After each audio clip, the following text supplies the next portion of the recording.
I've been choosing these randomly, but I guess we'll talk about that later. What came out for you, Rick, when you went over this one again? So, some of the Kenneth Smith essays that you choose are focused on explaining a structure of philosophy. It's like, here are a bunch of things and how they connect and how it works together, where he's advocating and saying, we should really consider this approach. In other writings that Kenneth does, he's doing the opposite. What he's doing is he's applying his system of philosophy to a topic and dissecting it, pulling it apart and seeing how it works, and then putting it back together in context in the larger world. And that's what he's doing here with relativism, which I'm not surprised by, because it's one of the classic symptoms of modernism. One of the most distinguishing characteristics of modernism is its wholehearted embrace of relativism, which, as Kenneth points out, is really just a sort of a very thin veneer over nihilism. The argument that nobody should have any values and the system should be able to do whatever it wants to you, and anybody who dares to object, really deserves to have the police come down on them. There's sort of this, modernism has this faux freedom that it does, where you're free to think anything you want as long as you don't actually stand up and tell people that they shouldn't be Nazis, or maybe they shouldn't have concentration camps. You start to do that stuff and the system pushes back at you. So it's interesting to see the way he went at it in this essay.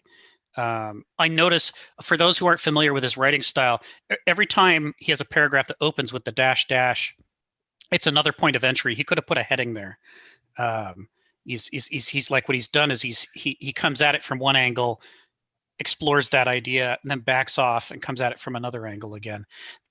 For those who haven't done Kenneth Smith lectures like this before, his big thing is not that he's pushing a specific ideology or philosophy.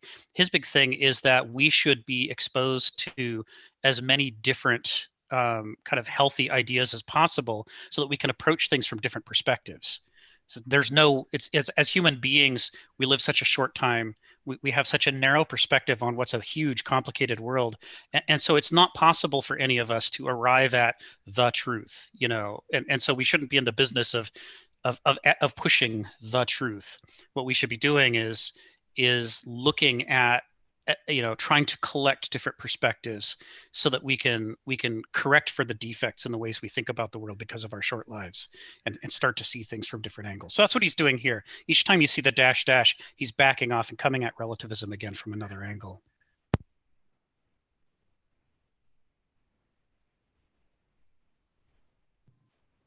I guess the thing to do would be, we could pull up the essay and just pick out interesting bits about it, which I probably should have prepared for. That's okay. Can I ask Rick a question? Question. A general overriding question? The way you described his approach, it sounds to me like it's just another version of a relativism. He talks about that in this essay, actually. He talks about the bad relativism and the good relativism.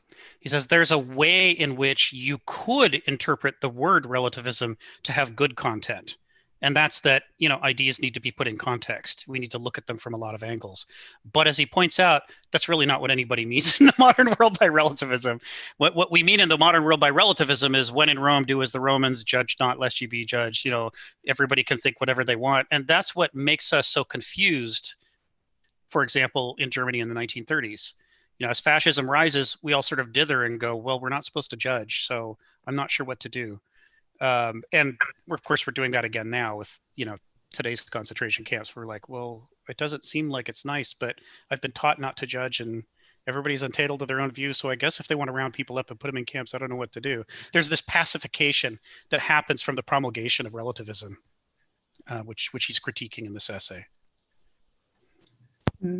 I'm just not convinced that you answered my question. I still think, and I'm willing to, look at the essay and everyone could decide for themselves. But I think he's basically taking a sort of a version of a relativistic approach. That's just my personal, but we'll look and see. Maybe I'm wrong. Well, the way that he's defined relativism in this essay, which may or may not be idiosyncratic, if he were taking a relativistic approach, he wouldn't be judging it. He would be saying, well, if you want to be a relativist, that's fine. Who am I to judge? But instead, what he's doing is he's sort of taking the classical Greek philosophical framework and using it to dissect relativism and show its kind of defects and dangers, which is something that relativism wouldn't do. Well, there's relativism, and then there's absolute relativism, right? And so I think he's attacking absolute relativism. Yeah. If somebody's saying, well, if they're relative, they believe in relativism, and that's their absolute belief, which means that everything is okay, right? No matter what you do, it's okay. Right. And that's what he and Kierkegaard and Hegel and Nietzsche and others are critiquing as one of the Achilles heels of modernism. It's that it promotes this idea of sort of eroding any common basis for values and value judgments and leaving us in a position where we're not sure what to do when things go bad because we've been told that there isn't really good or bad, there's just what people want. I think this pandemic is a very good example of relativism, leading to this kind of, dislocation or demise of the experts, or the scientists who are supposed to know. And then people are saying, well, but the president, the people in authority are saying just the opposite. So it's relative, right? So you can believe them or you can believe the scientists. Either way, it's okay. And if you prefer the people in a political authority, that's even better. That's right on the money, James. That's that example in particular. You can, if you read the essay from beginning to end, there's just like no doubt that if he were writing this essay from scratch today, he would be using the pandemic as an example because it so typifies the. He talks in this essay, even though it was set back in 2005, about the way that people, without any agreed upon frame of reference, not only do they start dissolving bases for making value judgments, he says eventually they start dissolving the basis for making factual judgments.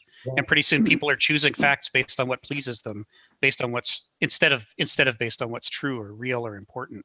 And he would say the same thing is true in the case of value judgments, that we're taught that value judgments are something that people impose on reality and that reality has no inherent meaning. It's up to people to decide what it means. And he says that the Greeks would call that just completely demented, that the idea that the world is meaningless was not an ancient perspective. It was a medieval perspective that was introduced when we sort of separated the idea of God as the source of all meaning and the world as his creation that can at most reflect his meaning but doesn't have any meaning of its own. And that set us up so that when the modernist revolution happened and we overthrew God and put man at the top of the list and said people can just decide for themselves what they want economically, politically, and so on, we no longer had any basis for deciding what things mean. And we sort of inherited this idea of a meaningless cosmos that can't tell us right from wrong or how we ought to judge things. And it really set us up for Nazism and everything else that's come in its wake. So do you think that we kind of need a God? Is that what you're, like, do you believe that at all? Like, do you think that we kind of need a God for like or is that something that we should I see what you're asking. Yeah. Let me answer it from the perspective of kind of what he would be saying in this essay, so that we're sort of looking at a perspective this way. So what he would say is that it's hard for moderns to answer a question like that because we don't have a clear idea of what the sacred is supposed to mean or what is divine supposed to mean. That, like everything else, has just become another subject that we can be relativist about. We can all pick and choose our deities. We don't have to agree with each other about what's better than the way we're doing things now. We have no agreed upon notion of the sacred. And so as a result, our civilization can't turn into an arrow pointing in any particular direction. It's just sort of chaos at war with itself all the time. And what's interesting is, if you look at the medieval epoch or the ancient classical epoch that he's alluding to a lot in this essay, each of them had a very specific notion of what God is and how what is the relationship of a human being to the divine. And although they were different from each other, what they had in common was the notion that the divine or the sacred is what is better than we are. It's what we should be aspiring toward. It's what we should be trying to do better than we are now, right? So whether it's the example of Jesus, being kind and urging people to be wise and compassionate, or whether it's the ancient Greek idea that there are a bunch of divinities and each of them represents something that's an authority over us, and so we have to open our eyes and look at the world and try to pay attention to the things that could influence us. Either way, both of these worldviews were telling us that it's very important to the human psyche and to human culture that we have something to aspire to.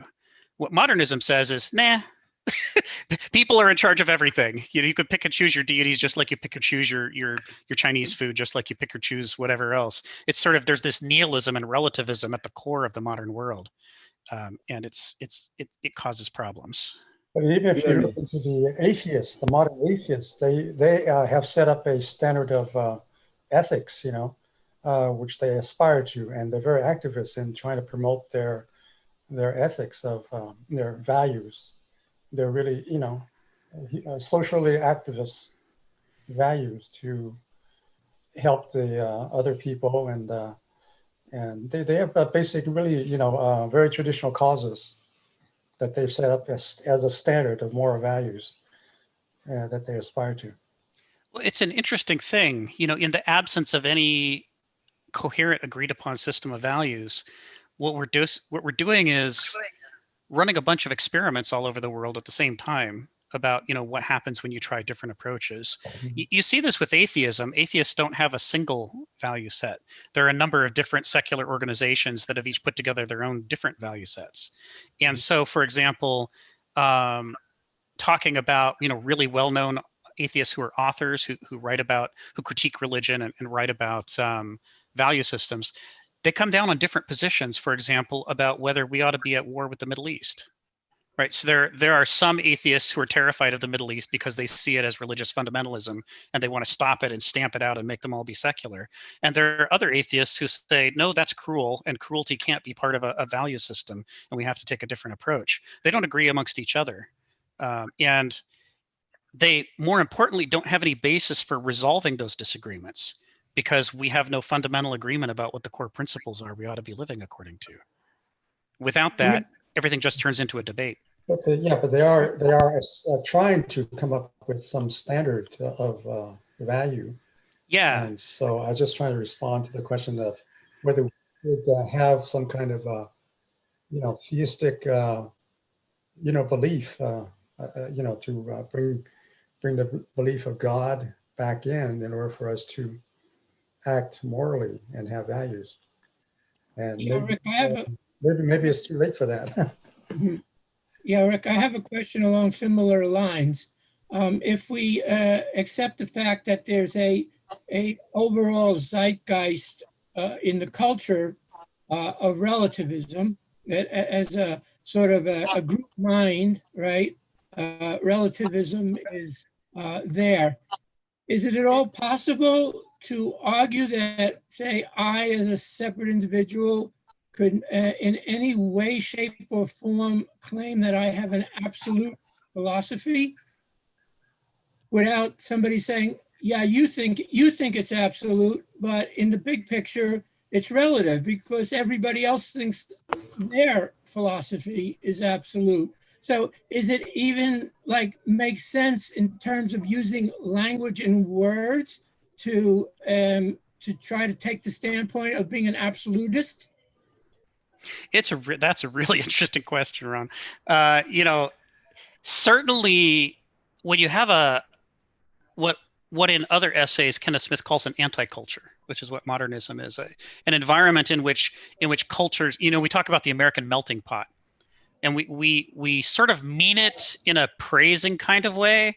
But if you think about it, who really wants to be inserted into a melting pot? What would happen to you if you were dumped into a giant industrial melting pot? So his critique is that what anti-cultures do is they act like an acid bath that eats away at the value systems and belief systems of anybody who enters it from some other culture that still has their own traditional values and bases for making decisions about things. You see it a lot, for example, with Japanese immigrants. If you compare Issei, Nisei, and Sansei, you could see a generational thing happens where they push away from their parents' values and say, well, I want to go to the mall and I want to get a fast car. And they're sort of drawn into the consumer culture, and they lose what they see as sort of the less sexy, less exciting, less promoted traditional values. Not that the traditional values are all good or all bad, but rather that they lose their frame of reference. And it's often the case that by the time you get to the Sansei or Yonsei, those generations often feel this ache of the emptiness that happens of living in a society that doesn't stand for anything or believe in anything. And I don't just mean at a supernatural level, but in a values level. How are we supposed to behave towards one another? How are we supposed to behave towards the real world? These are questions that are not just abstract. They come up over and over throughout our lives, every moment when we're trying to make a decision about something. If it affects somebody else, if it affects the world outside of us, or vice versa, we need some kind of orientation to make sense out of it. And American culture and modernist culture in general sort of eats away at all of that and reduces things down to, if you want to be happy, consume, work, get some money, and buy a thing. You know, I assume most people here have seen the film Blade Runner, the original Ridley Scott film from 1980 or so. There is a piece of advertising, gigantic neon billboard that's playing as they drive their flying cars through the city from one scene to another. They'll pass this billboard. You see it 2 or 3 times in the film.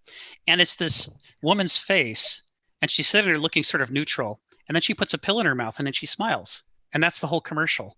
And it's as though that's in an abstract form every commercial ever made in the modern era. It's like, give us your money, we'll make you happy, but not for long. So you have to make some more money so we can make you happy again. There's like no long-term solution or frame of reference for this ache that's inside us. So go ahead. Are you sure? Well, this is the premise of modernism. I'm not saying that there isn't, but that's the premise of modernism, is that we shouldn't look for answers. We should just accept it the way it is. So modernism is very, so when you talk about modernism, yes, modernism focus on relativism. If we go trace back to the beginning in our philosophical history, absolutism is much more centered. But so just want to make it clear, modernism you talk about is, would you give me the timeline? So as from my understanding, modernism is from Descartes to some say Nietzsche or something, that area, right? Mm-hmm. It's for example, we're in modernism now. And now, this is a post-modern. I think you're much more, to me, I think the modernism also, yes, so modernism started with subject. Before it was, people were looking for the truth or meaning or answer out of human humanity. It can be God, logos, or idea.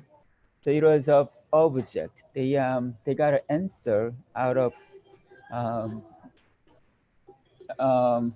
humanity. But Descartes talked about, I think, I exist. So he put that answer in humanity. So it is a subject. But I believe until modernism, still, what is that? Absolutism was much more kind of, that is a philosophy. So you know, the absolutism is talking about the truth, morality, of course, religion.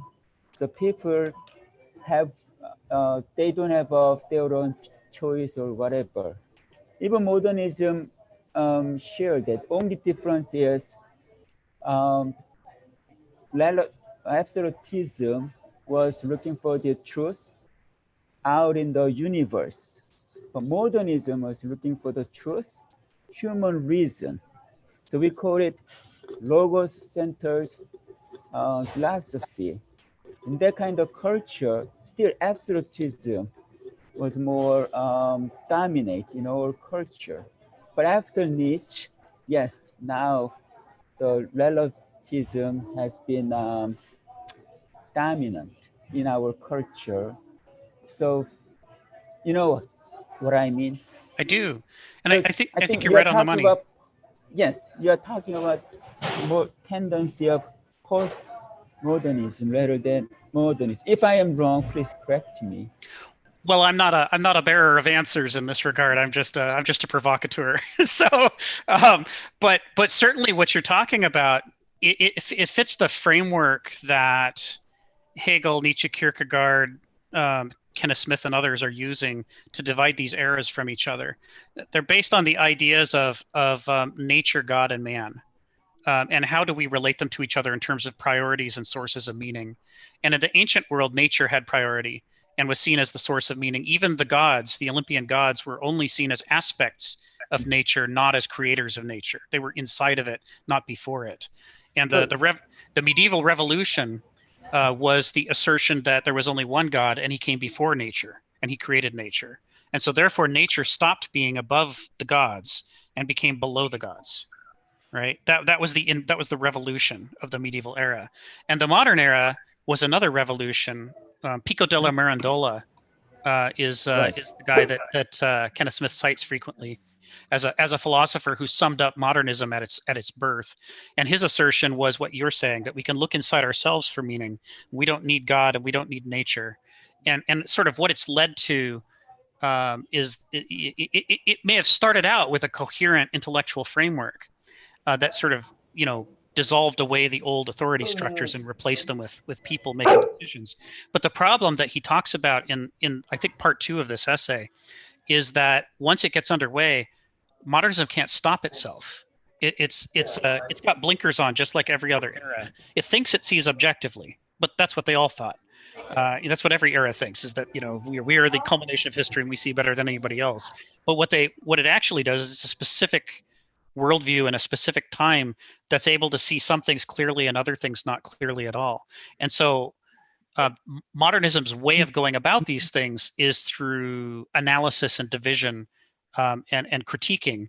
And the problem is that once it finishes critiquing and tearing apart traditional religion and traditional natural hierarchies based on excellence, it then turns on itself and starts critiquing the very basis for decision making and philosophy and politics, until in the end it sort of rots itself down to power structures, what Nietzsche was criticizing. It decays into using talking about the goodness of people as a mere shallow populist excuse for fascism or totalitarianism or stalags or whatever other kind of form of nihilism is hiding underneath it.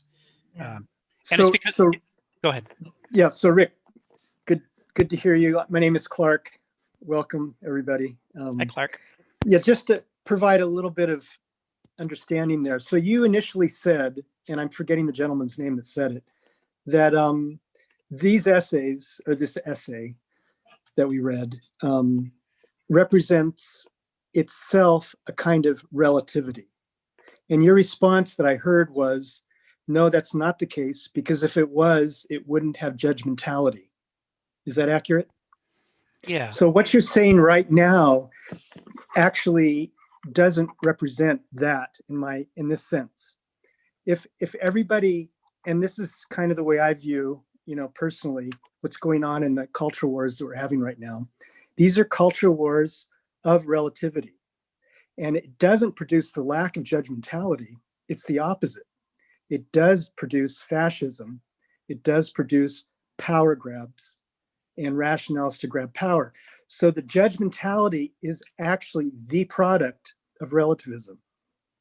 In other words, there's an irony there. I have to make a narrative that is superior to yours.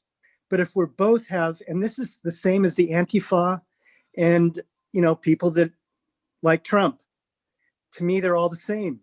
They're all suffering from relativity. They show that, for instance, Kellyanne Conway, alternative truth. That's an expression of relativity. The Antifa, same way. They say, the only way our truth is going to become ascendant is if we take it by power. So you see power grabs on the right, power grabs on the left, and they're both reflective of this postmodernism that we're talking about, in my view. So It's the opposite. Relativism is dangerous. It produces power grabs because the only way your tribe is going to survive is if you can be ascendant over and compete against another tribe's narrative. Right. You're all agreeing. Yeah. The reconciliation of what you're saying with what I was saying is that he cites the fact that in these essays that the problem with relativism is that you have no frame of context. And so since there's no shared frame of context, but human beings need a frame of context to act in the world and to live in the world, we end up with a bunch of fragmented, combative, struggling frames of context. And then how do we resolve which one is right? If there's not God to tell us which is right, or if there's not nature to tell us what's right, if there's only people to tell us what's right, then how do we resolve that? And the answer ends up going back to the old-fashioned Mike makes right. Who's stronger? Who can impose their will? And that is the frame. That is the frame. That's from that frame all values flow. Right. So to me, it's a big binary right now that we're facing. One is relativism on the one hand, and the other is defeasible truth. So relativism, defeasible truth represents the scientific process. And those are the only two things we have. There's no such thing as absolutism. There's no such, because it's a power grab. The only way you can assert it is if you exert power over somebody else's narrative and say mine wins. Yeah, it's wannabe absolutism. Yeah. Yeah, it's all wannabe. There's all these categories. We live in a relativistic world in a sense for the enlightenment reasons we already talked about. No. So scientific process doesn't give truth. It gives a defeasible truth. That's different. A defeasible truth is a truth that learns. Our whole concept of absolute truth is a sad, tragic concept in my view, because it doesn't learn, and it's used as a foil for power grabs, for fascism in thinking. Yes, and there's two challenges here, and one of them is the difference between science and scientism. To what extent? Yes, very important distinction. How much do we actually practice science, and how much do we actually just worship the results of science, so and not think scientifically ourselves? Scientism is another form of relativism. Right. So, and the danger is that, as with Gresham's law, what happens is that scientism is easy to digest and absorb, and so it has a tendency to push out actual science. Right. It's completely against it. Right. Because it doesn't learn. It says everything is material. That is a conflation of dualism, which has got huge problems, and we already know we're moving away from dualism, hopefully. So this is how you end up with a world in which the scientifically most advanced country in the world, which was Germany in the 1930s, is the one that then is espousing, white supremacy and fascism and the desire to conquer Eastern Europe. I mean, all this stuff came hand in hand with science in the form that it took in Germany. Yeah, and that was a scientism. Yeah, and what's hard for us is that we want to treat that as though it's not actually part of science and it has nothing to do with science and it's not science's fault. But the critique that Kenneth Smith would give here is that what we call science isn't necessarily science. Just because we say that something is giving us an access to the truth doesn't mean it's actually doing that. You have to look at how it's being played out in the world, how it's being exercised. Yeah. And so, for example, who funds science? Is science funded mostly for the good of humanity and for exploring knowledge, or is it mostly funded by enormous corporate donors who then, skew the science to try to produce profitable results? So, for example, FDA studies are an enormous place where we spend a lot of money on science. But a lot of the FDA studies that enable drugs to be approved, they only have to make sure that it works for 8 weeks or 16 weeks without any noticeable, measurable side effects. And then if it does, it's approved to then be used for years.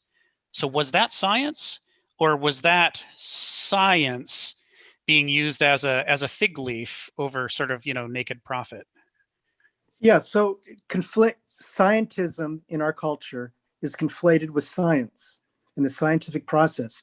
These kind of conversations, if we don't get clear what we mean by the scientific process, and I'll just give you a real thumbnail sketch.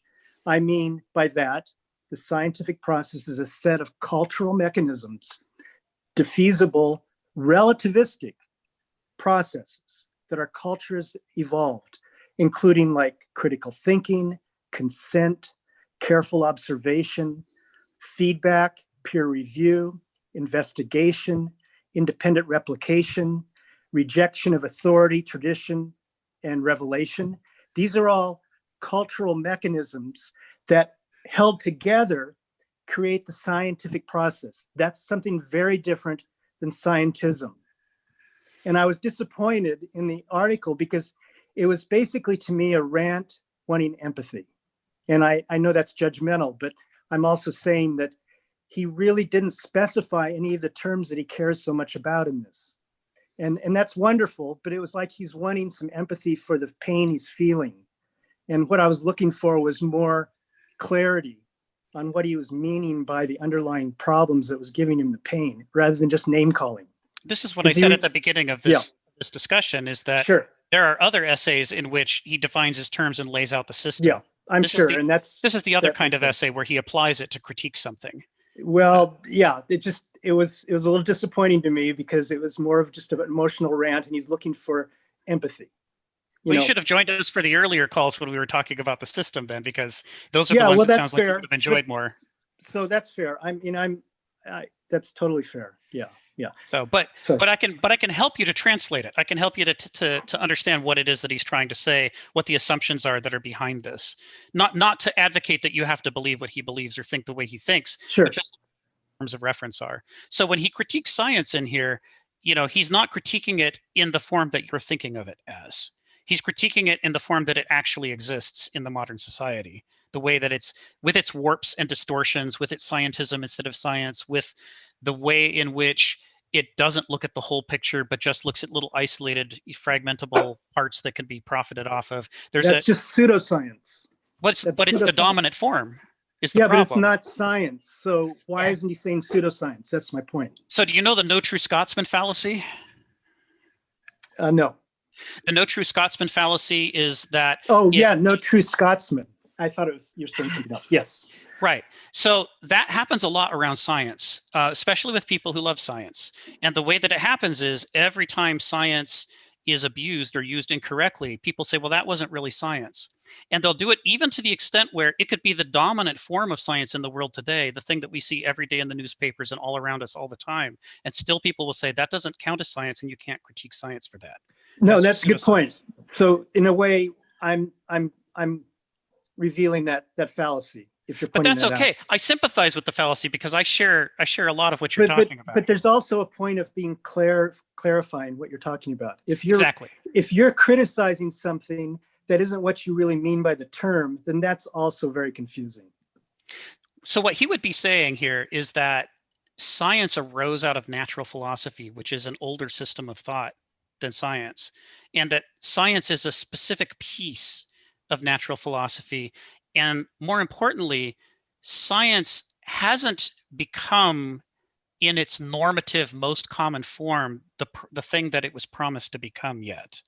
When we advocate science and how great it could be, and sometimes is, we're usually talking about exceptions and boundary cases rather than the normal cases. And there are historical reasons why that's true. Science arose within the medieval framework in which you could be killed for heresy or blasphemy. Burned at the stake, and people were. So people who first were breaking ground in science had to cut a deal with the medieval authorities that would allow, so that the medieval authorities would allow them to continue to practice any science at all and not just kill them all. And the deal they struck was this: religion will tell you what's important, right? Religion will talk about matters of value and meaning, and science will shut up about that stuff and only concern itself with mechanisms. And chemistry, physics, biology, sure, you can talk about those things. But if you ever cross the line and you try to use science to investigate right and wrong and how people maybe should treat each other to make functional societies, well, then we'll burn you at the stake. And science took that to heart early on. You can see that in what got published and what didn't got published. What things that were scientifically investigated that had to do with value systems had to be encoded in little code systems so that the readers wouldn't know they were talking about the forbidden things. Can't talk about right and wrong, can't talk about how to treat people, can't talk about meaning. They knew it was important to do that, but they had their hands tied, right? They weren't supposed to. You know this history, right?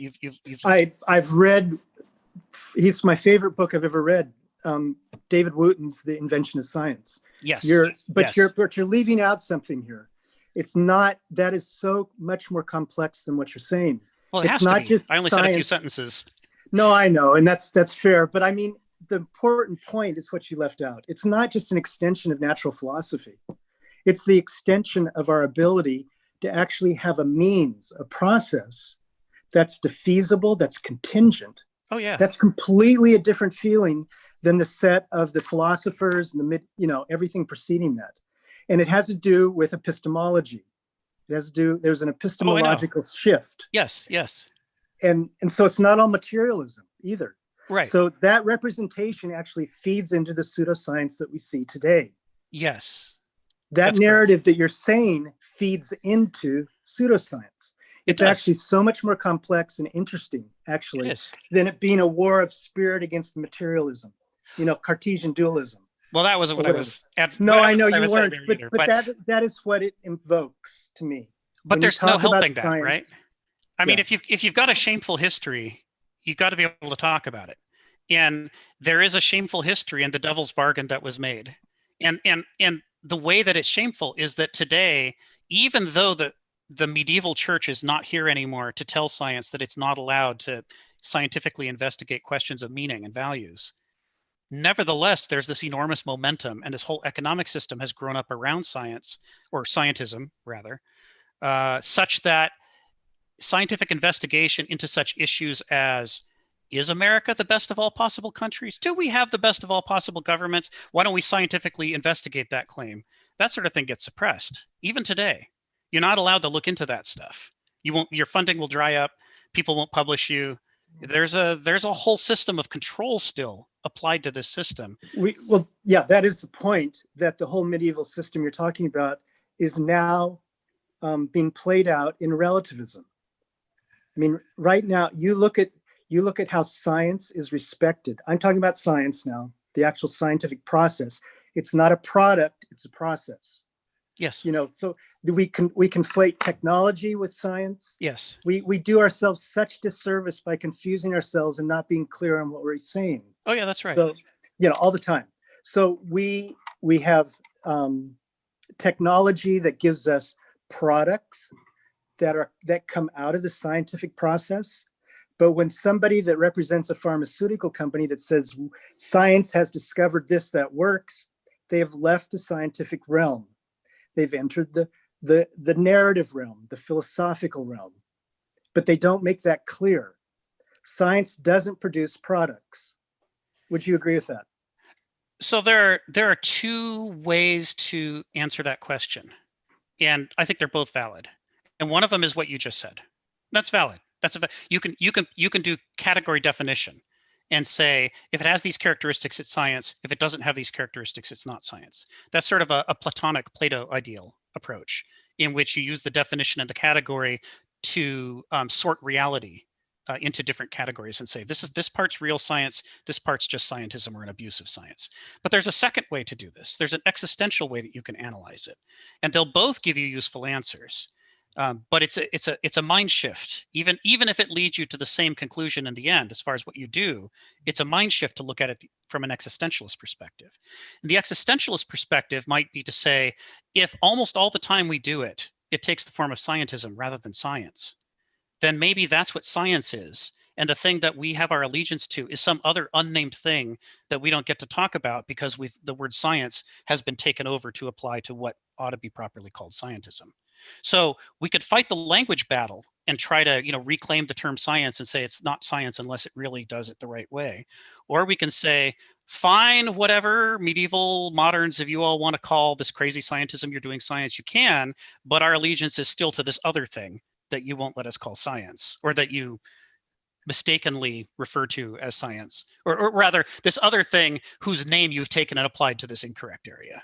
Does that make sense? It's like the term doesn't matter as much as the reality of the thing that you're trying to do. Okay, but you're going to go right immediately into the problem of words and concepts.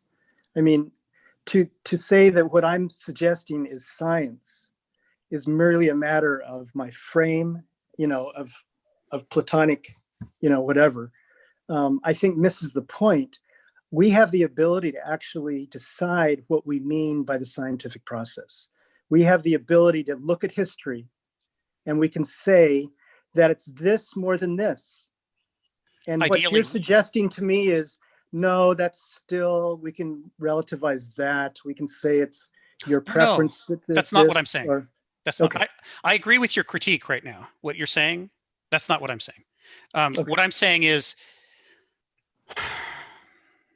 your allegiance to the word science, or is it to the proper methodology of science and the philosophy and framework of it? It's to the entirety of the process that has come to us from the 17th century largely.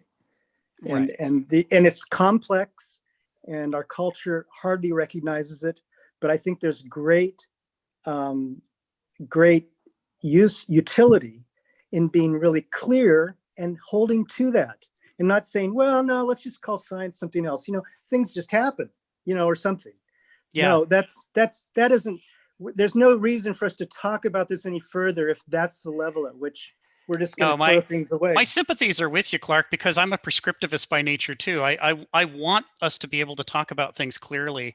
It frustrates me the way literally and figuratively both come to mean figuratively. It frustrates me the way that, there we go. Thanks. I like that. Human rights, come to mean whatever we say they mean. Science comes to mean whatever. The abuse of terminology is actually a symptom of this relativism. Just like you said, it puts us in a scenario where we have a difficult time even identifying what we're talking about, let alone forming coherent opinions about them, because the words are in this constant flux in which they and it's not a random flux, and it's not an evolution, it's not progress, it's not development. In fact, it tends to have a pattern to it, and the pattern tends to be to defeat our attempts to critique. Modernism doesn't like to be critiqued. And so eventually all the virtue words come to apply to modernism in whatever form it actually takes, whether they match it or not.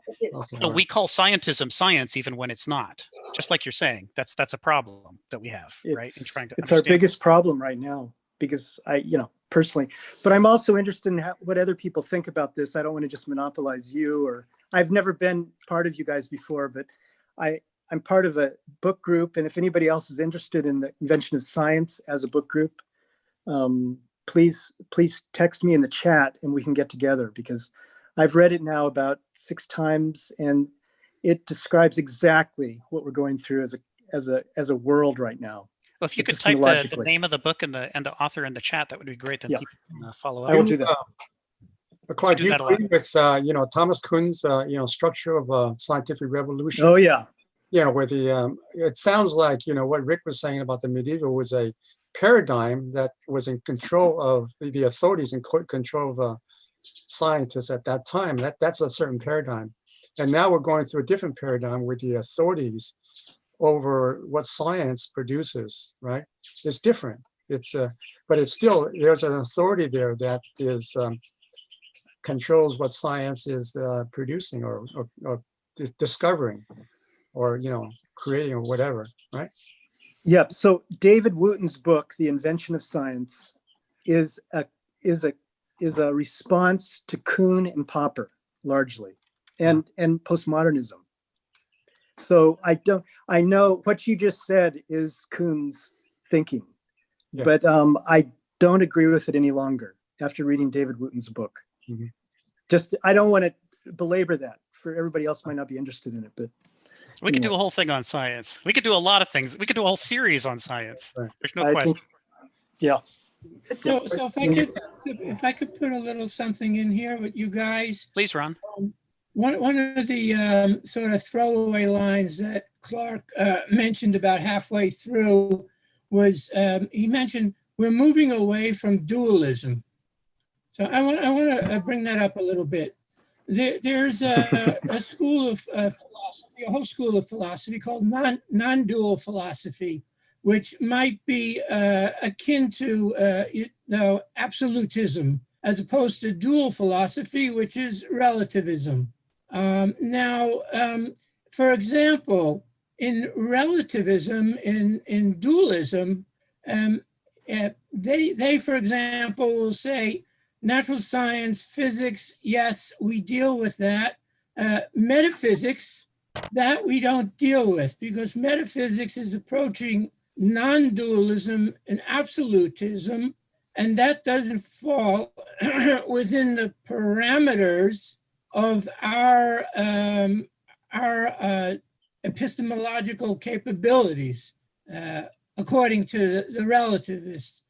And it's true that in more ancient days, absolutism, non-dual philosophies were very prevalent in ancient civilizations, more predominantly in the Eastern civilizations than in the Western, though there were absolutist philosophies even in Greek times, etc. But we're talking about relativism as the topic today, but I don't think you can talk about relativism unless you put it up against absolutism. And I think we need to, obviously, we need to be able to express what we mean, for example, by absolutism. I will just offer up the word non-dualism, which is something one could look up in Wikipedia, et cetera, get a general idea. It runs along somewhat similar lines to pantheism, et cetera. It has a thread in Western philosophy, though it's not the dominant thread. But I think that if anybody is looking, to take a stand, I think that they should consider exploring absolutism, non-dualism as a philosophical school. I don't want to go on, I'm not necessarily, trying to sell it. I'm just trying to make the point that it is a respected school of philosophy that counters the relativism school. There's absolutism is such a loaded term in the modern world. It's hard to talk about without immediately invoking Stalinism and Nazism and all these other things, even though it has other meanings. Same thing for relativism, of course. Exactly. All words are loaded. Let's face it. Give me a word that's not loaded. Yeah, that's our problem, right? We already have ideas about everything, and we know so much, right? So you try to explain to me a philosophical school using unloaded words. Yeah, that's right. That's right. It's our challenge, right? It seems like any idea can be an ideology, and it can be an absolute ideology that leads to dogmatism, right? But you can use those ideas, and incorporate it into a more, including relativism, to incorporate into a more coherent philosophy of and a wider perspective on what is true, right? Yeah, you want to bring Archimedes and Kierkegaard to bear here in order to avoid something becoming a delusion. Because, of course, Kierkegaard's line, which Kenneth Smith quotes like every other day because it's so trenchant, is a delusion is a state of mind in which the thing you need to be able to think to escape the delusion is precisely what the delusion rules out, so you can't ever think it. Right. That's like, when you can't question your belief system, you're trapped. You're now a prisoner. Instead of being a person with a mind, you're a symptom of whatever the delusion is that you've been captured by. So, to what you said a moment ago, this is where the Archimedean standpoint comes into play. Archimedes, who loved mechanical science and physics, argued that if he could find a standpoint and a sufficiently long lever, he could even move the whole world. That the rules of simple machines are so powerful and so universal that they would apply to everything. There's nothing so big that they wouldn't apply to. And what Kierkegaard and Nietzsche and others then took away from that is this notion that for escaping a delusion, for escaping the labyrinth of our belief systems, what we need is an Archimedean standpoint outside of that belief system where we can look back on it and see it in its true light for the first time in a way we never could when we were trapped inside it. And only from that Archimedean standpoint, outside of that system of beliefs, then are we able to then evaluate it fairly and correctly. Yeah, Nietzsche seems to be very attractive in his view of of trying to do that, and So do you think that his view about, self-identity and nature leads him to a kind of pantheism? Sort of. I mean, he was a vitalist, right? What he was concerned with more than anything is the way that the modern world and the kinds of hypocrisies that we do, the relativism, the nihilism that's under it all, it vitiates us, it weakens us and makes us unfit for life and unable to rise to the challenges that we find ourselves in. And they're serious challenges the modern world is posing to the survival of the human race and everything else. Right. And that whenever you're in a belief system that kind of it pacifies you and makes you unable to critique the world system that you're part of, it's a problem. And that, so, I think if you read Nietzsche, especially in the more recent translations, what you see is that he's less concerned with a coherent system of ideas than he is with critiquing the things that are weakening us, especially modernism and its hypocrisies. Yeah, I know he celebrates the Greek, worship of the gods. But what does he replace those with? Even though he's now positing that the final truth is probably nature itself, the will to power in nature itself.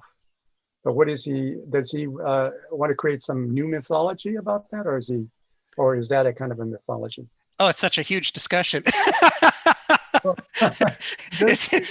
He does say in The Will to Power that his first solution is Dionysian wisdom.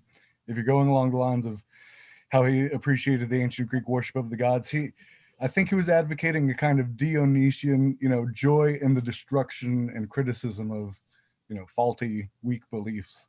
And I don't know, maybe you want to add to that, Rick, or have your own thing? That's a particularly good quote, I got to say, Christopher, from Will to Power. Will to Power is a problematic book to quote from Nietzsche because it wasn't it was his notes, and his sister put it together after his death. And she was an anti-Semite who loved fascism, she was in a relationship with an anti-Semite, and Nietzsche hated that relationship and hated the way that, she did those things. But after he lost control of his estate, she could do whatever she wanted. So she cut and pasted things out of his notes and put them together to make Will to Power, which then was an attempt to turn Nietzsche into an advocate for anti-Semitism, fascism, and all these other things. But nevertheless, it is his own words. They've just all been rearranged, and the part you quoted is right on. Just when you first said Will to Power, I went, oh no, but then when you quoted that, I went, oh yes, that's it. So his argument is that what's the shortest possible way to sum this up? He would say there is a massive unconscious component to the human mind, and if all we focus on is the conscious side, we're always playing a losing battle. If all we talk about is systems and abstractions and logic, we're never going to get control over ourselves as human beings. We also have to address the unconscious mythical side of ourselves and work that. And what he admired about the Dionysian approach to the Greeks is that they not only would try to put together wisdom about the world, but then they would reframe it as stories with characters. Because you could tell those stories and characters to everybody, including children. People could remember them, and they could remember the point of the story, and then that gave them a shorthand for the more complicated system of wisdom that was encoded in it. So in Philosophy and the Tragic Age of the Greeks and other works, he talks a lot about that need to rebalance our approach to the truth. And so, for example, Clark, he would say, from a scientific perspective, one of the defects of science is that it tries to be strictly Apollonian and logical and rational in the way that it explains the world. And what it needs to be doing is pairing that with mythical, story-based, character-based metaphors. So, for example, one place where you can see this is there are more people who are able to get a shallow understanding of relativity, general and special relativity, than of quantum physics, because Einstein spent a lot of time coming up with little stories. Like, what happens if you're at the speed of light and you look in a mirror? What happens if you're at the speed of light and you turn on a flashlight? He would come up with these little stories and puzzles, and it gave people a way to sort of try to remember the basic principles he was talking about, even when they couldn't understand the math. They could be in the neighborhood. But yeah, so there needs to be more of that.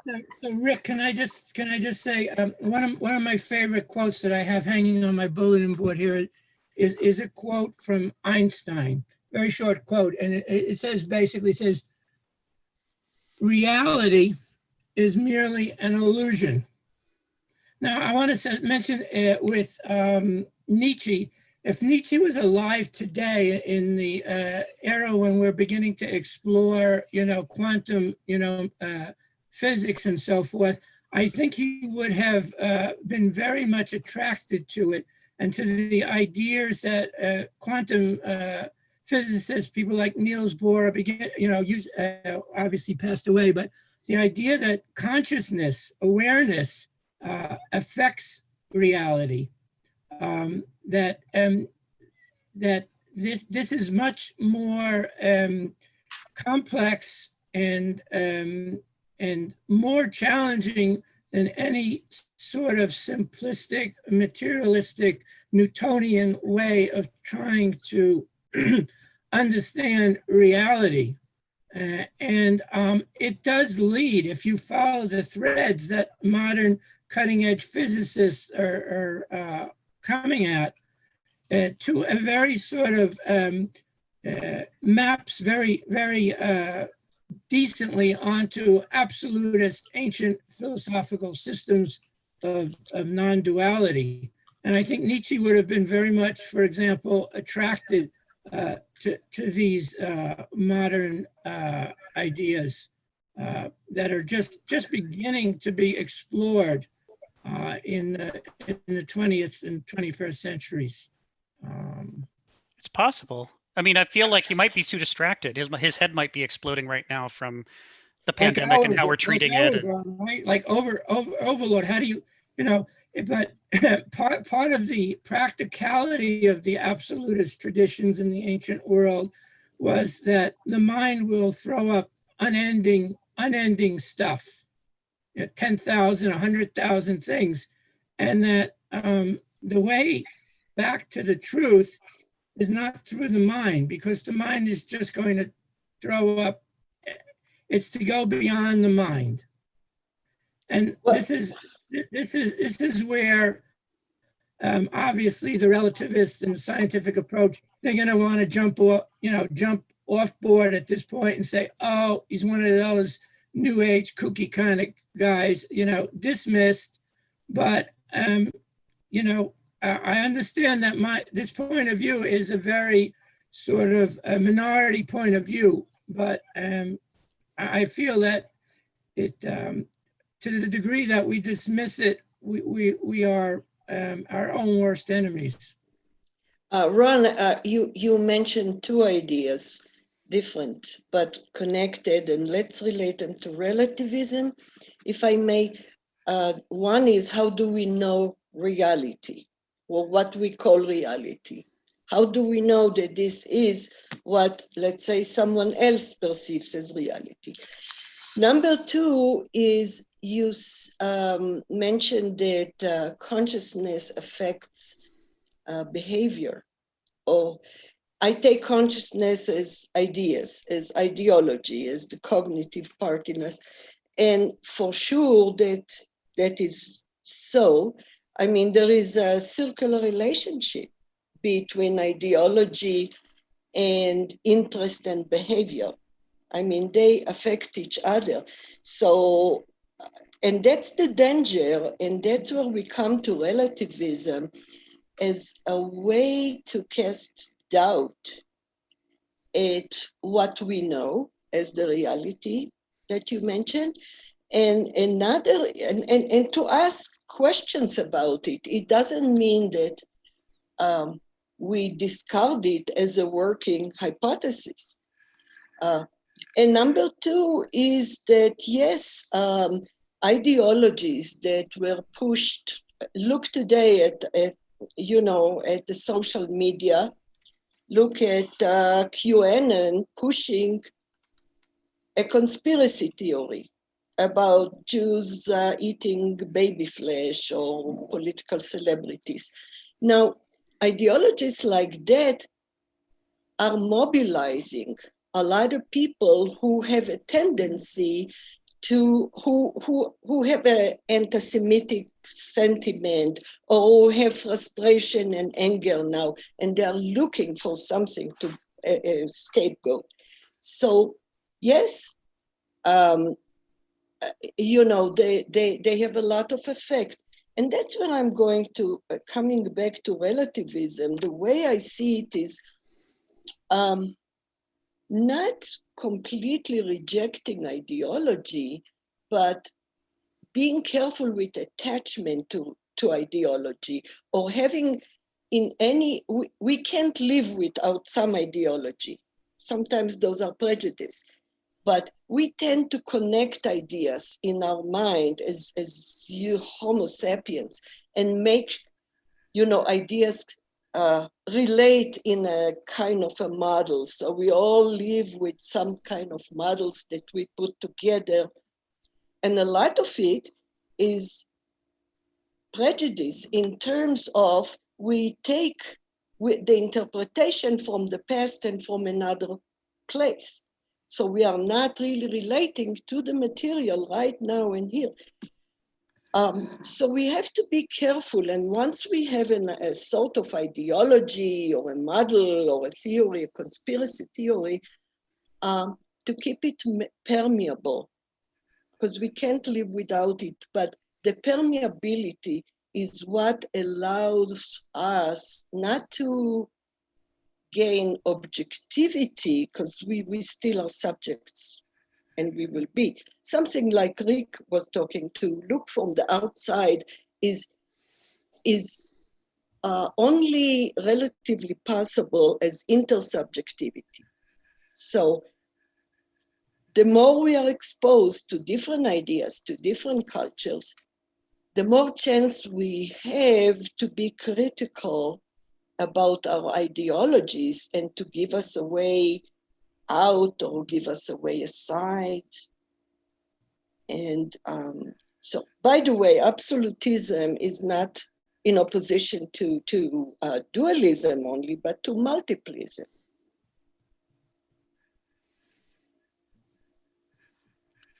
Of the soul. May I say just a couple words? Can people hear me? Can people hear me? Go ahead, Jyoti. Okay, I just wanted to respond to Ayala. Is that how you say it? Yeah, Her that's name? perfect. Yeah, I completely was fascinated by what you said. And one of the most important things was what you started with is, what is reality? I mean, my reality comes from my perspective, which can be very, very different from another person's perspective, whether it's subconscious, conscious, whether it's experience, non-experience, whatever duality you want to put it in. And I loved the word permeability that you put in there and the use of it, because that's what we need in, you know, in terms of understanding relativity, is to be permeable in our consciousness, and then that slowly infiltrates into our unconscious. And we've been reading Freud's lectures and in another group, and it's amazing how we are ruled by our unconscious until we uncover it and are able to see it as a habit that has been built in.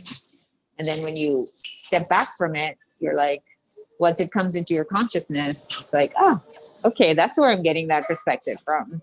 It's been habituated in me. And then you step back and learn another part of your unconscious that's been habituated mostly when you're young, from your parents, from the way you grew up and all that. And I mean, relativity is what I think it has made the human race as interesting as it is. I always say that to my daughter, you know, just talking in terms of skin color or the shape of the eyes or something. It's like, you know, if we were all the same, it would be so boring and uninteresting. and we'd all dress the same. We'd all act like robots. So your recollection of an event is so very different from my recollection of the exact same movement, depending on where I am in my consciousness and unconsciousness, and where I am in my perspective. You know, if I'm standing a little left to you, I see completely differently than, and that's just in the very simplistic terms. You know, not just directionally, you know, I'll see something completely different from the right side than I do from the left side. Doesn't make the right side more real than the left side. So I really appreciate the word permeability in terms of relativity and consciousness and what we see. So thank you so much for that. I will use that. You know, Giotti, thank you, but you mentioned looking at the same event or same thing from a different slight, even if you stand exactly in the same place, you don't know if you see the same. And even both of you don't know if you see the thing that is there or not. But, you know, the 7 blind men around the elephant, each one. So what is helpful in this sense is for those 7 people to later meet and compare, and together they can come up with a model of an elephant that's a little closer to at least that intersubjectivity. Yeah, that's such an important piece of this. And Clark, I know you're about to jump in, and that'll be great.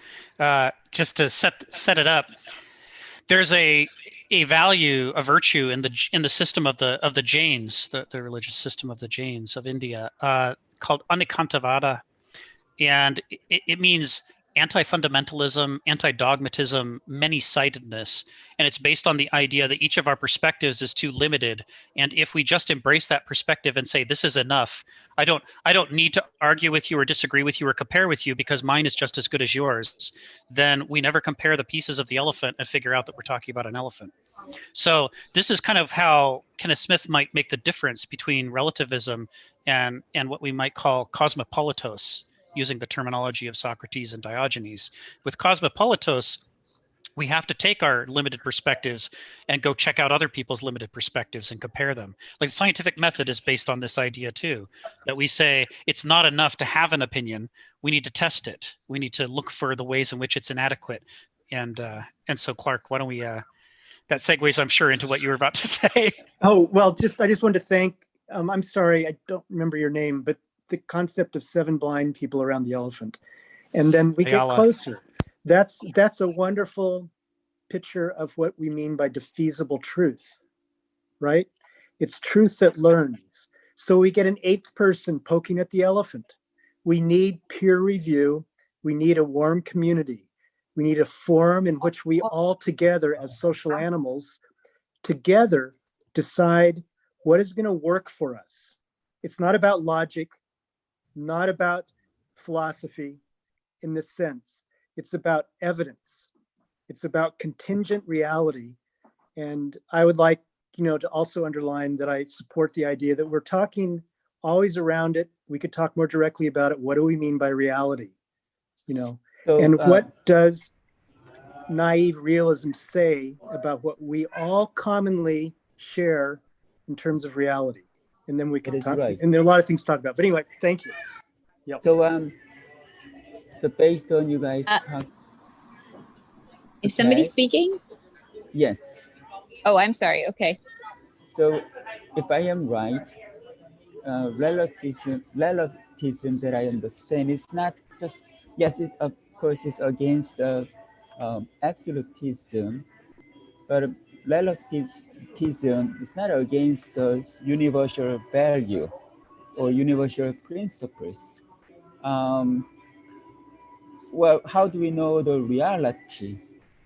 So each one is the measure of one's own judgment.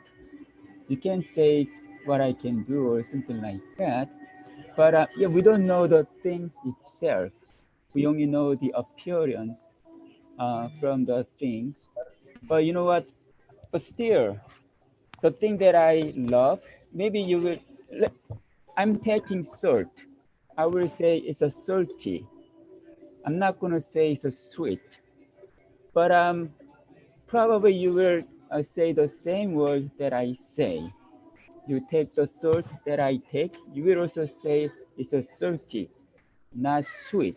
What I mean is, as I said, even though each person has one's own measure, we can still stand on the same ground. So we can make a universal value or universal reality. If we don't have that foundation, humanity doesn't exist. So we really have to, like Hobbes says that humans against human in the nature, but that kind of world, then it will be a chaotic. So that's how I understand the relativism. It is how we communicate and how we respect, how can be tolerant with each other. So we can make our community better, more peaceful, can expand what is that democracy. But somehow, that is how I understand about relativism, which means we have a universal ground. So we can build our community together. But somehow, because of this materialism or capitalism, we tend to think relativism is like, don't tell me what I can do. So then if we go there, I mean, Trump is a result of this capitalism, we know that. Then, how can I say? We will just lose the common ground. You know what I mean? So we have to use the relativism in a right way. I don't know what I'm talking about. I know what you're saying, and yeah, yes, yeah. This is my conclusion. So go ahead. I will be quick. So what is the reality? It depends on how we say, how we look at the world. But the bottom is the human dignity. I think we have to start from there. Yes, I I got lost. I think what you said makes a world of sense, and this is where we run into the problems again with terms like relativism, which is, it could be the good relativism or it could be the bad relativism. Which one do we mean? You know, if it's the relativism that says if we want to look for the truth, we can't do it alone. We have to relate to others and compare their perspectives. We have to relate to the world and test our ideas and see, you know, what holds up and what doesn't. Then it's the good relativism, you know, putting them into relation. As Ayala said, intersubjectivity, not just, you know, isolated subjectivity. But if we take it the other direction and say, well, your idea is as good as my idea, so I don't need to talk to you. I'll just hold on to my idea and we won't compare and we won't test and we'll all just become little isolated monads arm wrestling for who gets to win. Then we have the modern world, which is the problem. You know, when Clark and I were talking earlier about the problem with science versus scientism, part of what we're looking at there is that in many ways scientism is a symptom of the bad relativism and the way that it corrupts science, the way that it tries to distort it, to say it's not interested in what's real, it's only interested in, you know, momentary advantage. You know, I want to win this argument and I read this article, so I'm going to say this thing, even though I never did any experiments and I'm not actually thinking scientifically at all. I'm just going to wield it like a little blunt club. Or the way that the petroleum companies paid off a scientist to say that lead in gasoline was fine. There's no problem. No one could prove that there's anything wrong. And so for decades, we have these spiking violence and murder rates all over the country and all over the world before finally science was able to break through that relativism and say, no, actually, objectively, there is no safe level of lead. We shouldn't be adding it to our gasoline. And of course, now that we're not doing it, all over the world, we're seeing violence rates dropping. Like it's this thing that makes you wonder about the Roman era when they were using lead for everything, and the way that they would purify it was to these giant fires that were spewing lead up into the atmosphere all over the world. If you guys read about this, you can actually do archaeological, geological studies in the soil, and you could find the era of the Roman Empire because it has high lead levels, even in Indonesia and Australia, far away from Europe. And you got to think, how much of the violence that followed was because of people being poisoned by this thing that they weren't considering. So, Rick, has there? I don't want to interrupt you, but I want to make sure that I understand what you're saying. That there has been scientific relationship developed between, or tested, or however you want to say it in the scientific language, between lead and violence. Oh yeah. Oh yeah, really? Yeah. Go to Wikipedia and Google lead, and read about lead in psychology and physiology of human beings. It's well documented now. I've done some kinesiology study, and I know that lead makes you weaker.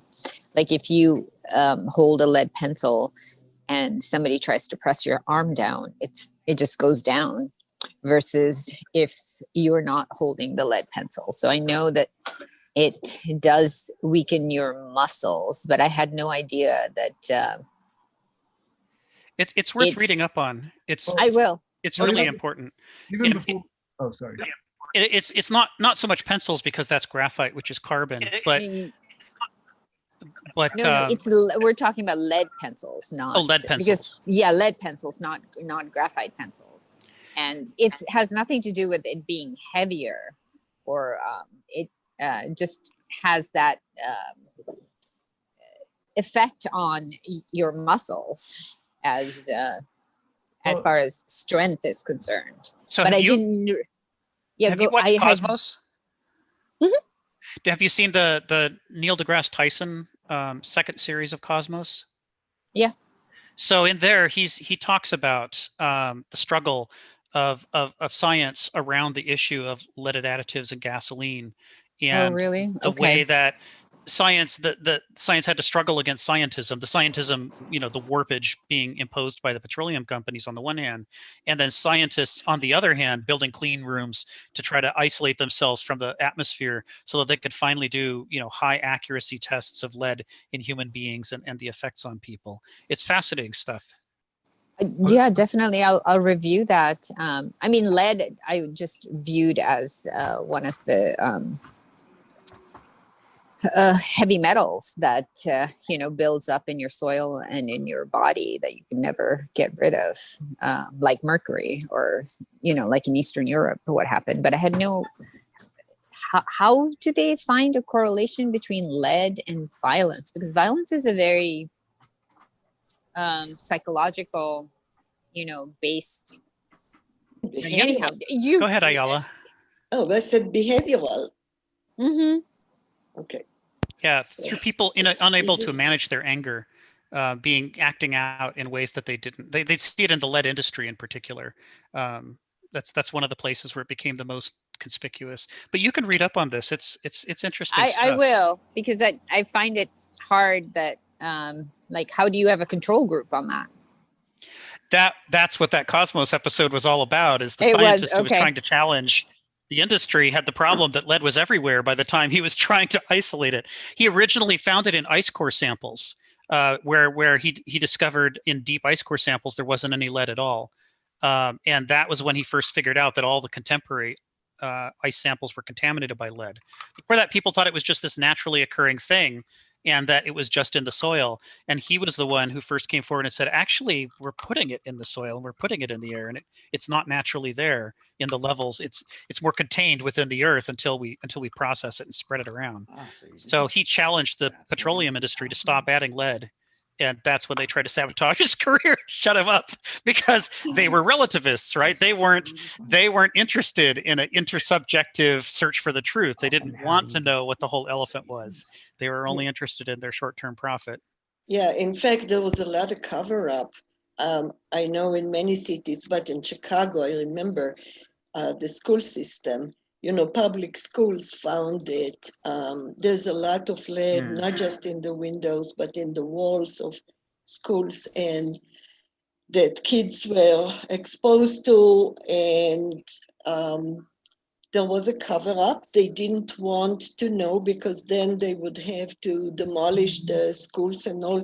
So even though there was no control group as such, there was a longitudinal. They found the effect of the lead on the kids since they started in that school. Yeah, it's everywhere, unfortunately. And Rick, there's an irony here that if you are shot with a lead bullet, you will become more violent. Yeah, that's ironic. Go ahead, Clark. Yeah, can I just point out that the last 5 minutes has been so beautiful to me. I feel a different kind of energy. And why is that? We are built for scientific process. We are engaging in a part of science right now because we're pressing against declarations, propositions. You're saying, how can lead affect behavior? That's curiosity. Curiosity lies at the heart of the scientific process. It's not about logic. It's about us together, pulling the wagon together, trying to, like the intersubjective search for truth, like you're saying. I love that expression. I'm going to use that. I think because I hadn't actually heard that before. I think the best. Yeah, go ahead. Just one second. I'll just say one very quick thing, Clark. I think the best thing that I learned as a young parent from a nursery school teacher was whenever your child asks you a question, go straight into curiosity and say, I wonder. Yep. Why is the sky blue? Yep. I wonder. Yeah. Love and it. They We're built step, for it. We're made yeah, for exactly. And they step into it themselves. And instead of, us providing some, you wonder. That's at curiosity is where science starts, or any engagement or interconnectedness starts. We're made for it in terms of our passions, our chemical rewards. So here's a question. What's the difference between relativistic curiosity and what we're calling scientific curiosity, right? So there's something about critical theory. If you, I don't know to get into that, but we can constantly be problematizing everything, right? That's a kind of relativistic curiosity. Like, what do you mean by that? Over and over and over. And that is not the scientific process. So the scientific process, curiosity is not the entirety of it. It actually has some ways. That's why it's so effective for human beings as social animals to determine what is our next step. It's the beginning. It's the beginning, right? It's only the beginning, and observation and is it fuels the beginning. The process all the way through. Yep. What I want to bring here. Oh, go ahead, Ron. I keep interrupting you. Yeah, so I just wanted to on this theme of the scientific approach. The question of lead, it's what scientists would call an easy question. Fine, I have nothing wrong. I have no problems with scientists exploring lead and the problems and discovering it, all for the good. I'm not in any way suggesting not to do any of that stuff. But then the scientist also has to deal with the hard questions, like what is consciousness? And I feel, Clark, that when it comes to a question like that, you might feel uncomfortable because that's a really hard one.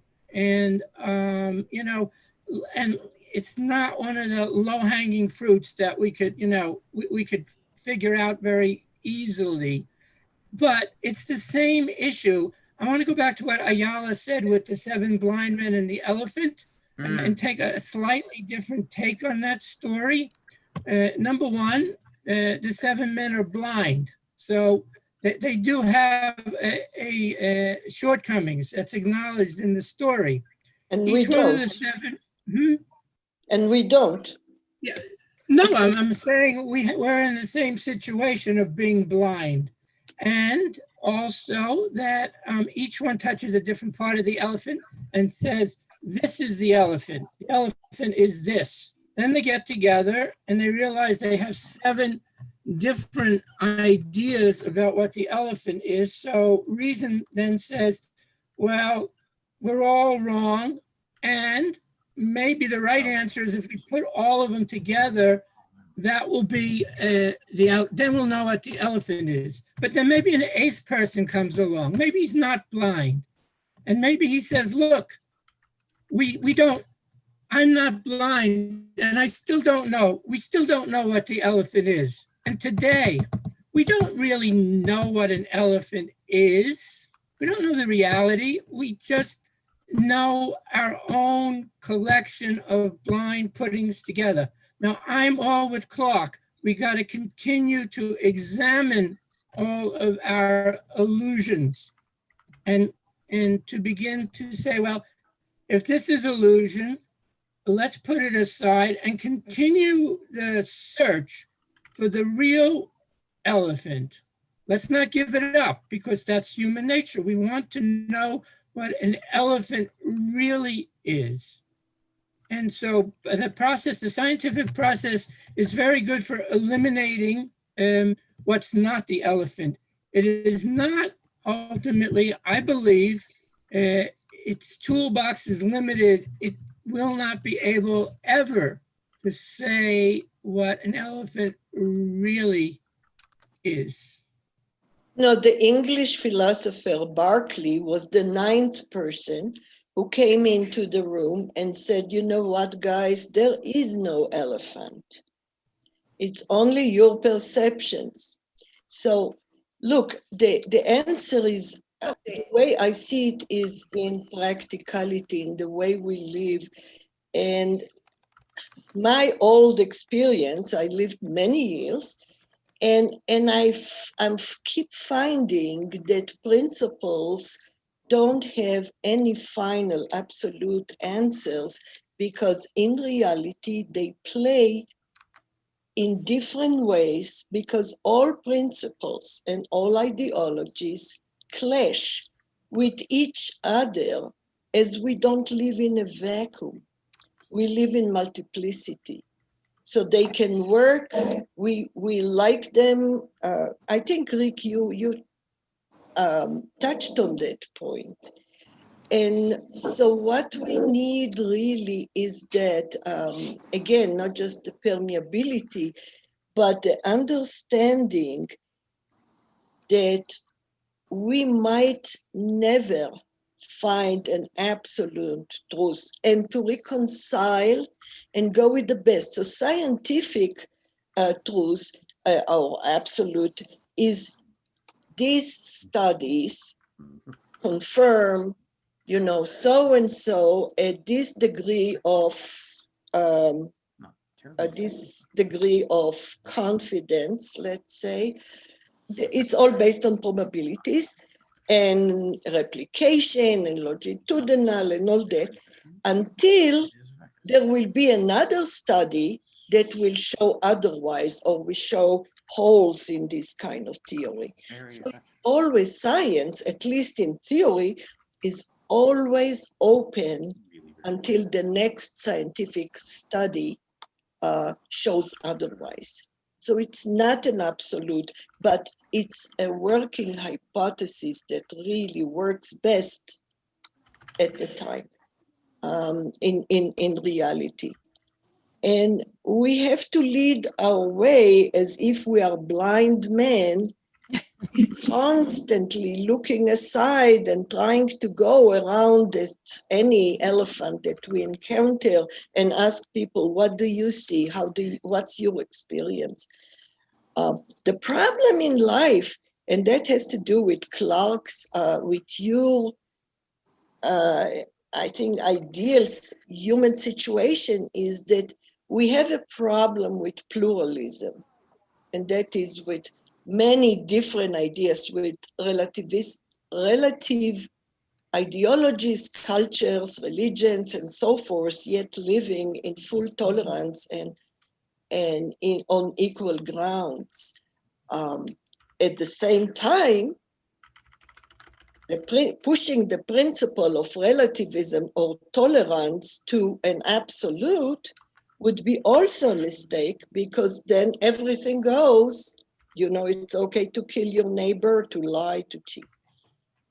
So we are stuck with the practical reality of constantly making distinctions about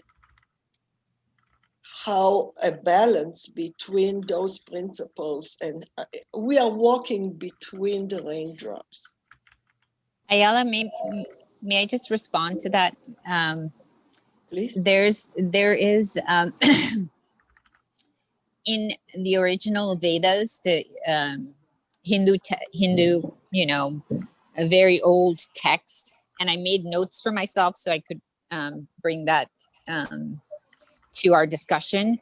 There, what is considered a fact, as in a proven scientific method theory, from hypothesis to theory, is true until it's replaced by another fact. So until someone else comes along and shows that, oh, wait a sec, that doesn't work, and has another experiment that comes up with a different scientific fact.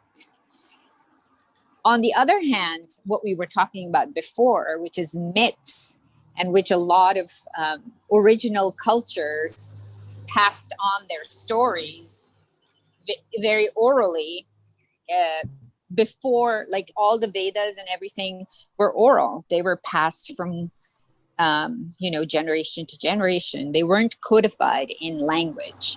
And when it is oral, it's interpreted. So when it's a myth, it's interpreted from perspective. You can, every child needs to be exposed to both parts. And usually in the early years, to create that imagination and creativity, if you have a myth that is told to them, they can make whatever they want with it. A beautiful imagination, a both beautiful creative world. And then they're introduced to something like science, which is observation based on, okay, you got to, do an experiment, and this is what you observe, but is that what it, how do you prove it? That your observation is actually, can be turned from hypothesis to theory. So that's a very old concept in the Rig Vedas. And the other thing I wanted to bring to attention is, it's, I've written short stories, I've written poetry, and it's the classic, the classic struggle that an author goes through. Like, what is universal and what is particular? We all have two eyes and a nose and a mouth. So what are particular things that are specific to a human condition versus what is universal, so then you get to communicate that. So you're communicating a story in a way that your story in a way that it connects with everybody, and yet it's a particular story. So that's always been the struggle between, that's where relativism comes in. But because, and then, universally, we do come to some kind of consensus that harming another person is not acceptable. And, but if harming another person means that you're protecting yourself, that gets all skewed. However, I mean, that's I think a struggle that the human condition always has. And whenever we try to convey it, each one of us conveys it in a different way. However, there are for another person to understand it, it has to be universal. Do you kind of get what am I repeating myself or getting ahead of myself. I don't know, but. Well, if I could, can I add something to that, Joe T? I guess we're all familiar with, Plato's analogy of the cave, and the one person that finally escapes the cave goes up to the daylight and comes down, the rarity, to tell all the people that are living in the shadow world, that they don't know what reality is. Well, yeah, that's a rare individual in the community that gets to go out of the cave. But we have now records from across the planet and from across the millennia of many, many, many people who have escaped the cave and then have come back to tell us about the sunlight.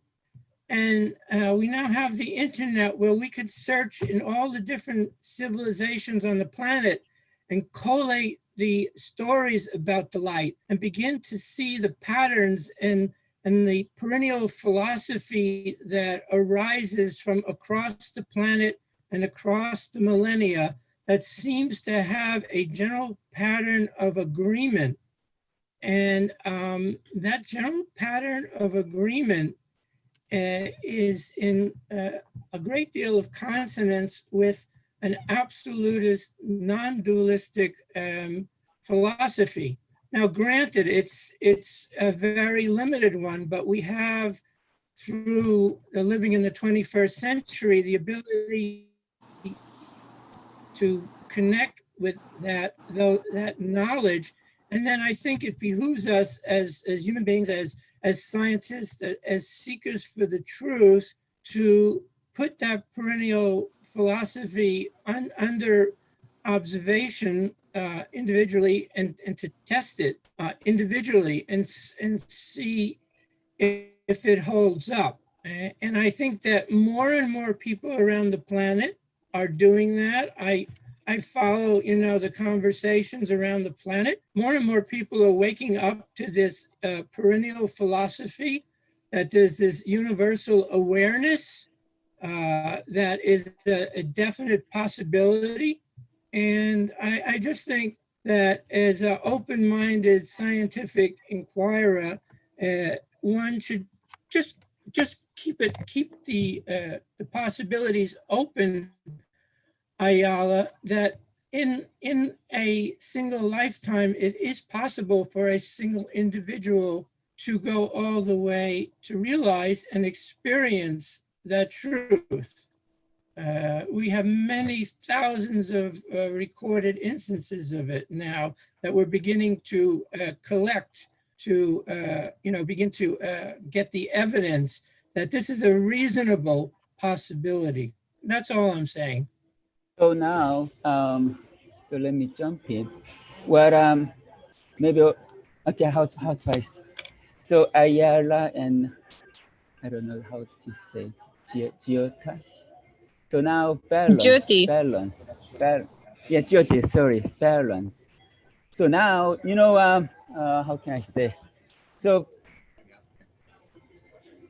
yes. So now we can go back to the ancient culture run, but still there is a lesson that we can still take out. But the term, the utilitarianism says the greatest, what is that? I just found it. The greatest happiness of the greatest number.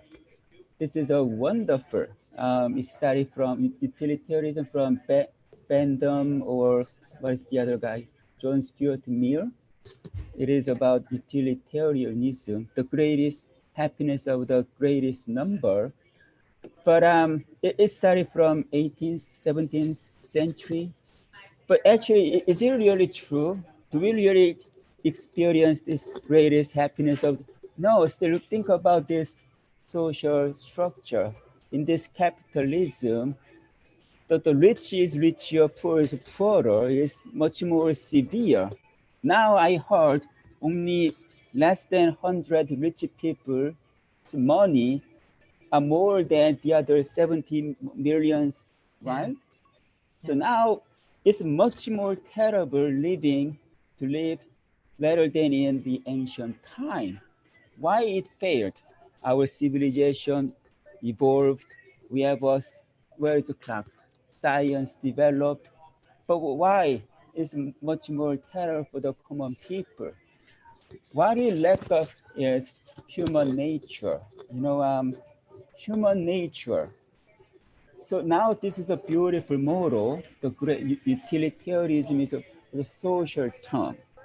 But why we fail it? Because we ignored human nature. We are selfish, basically.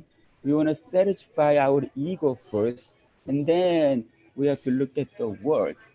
And then this capitalism is all about it. That is why our relativism went the other way.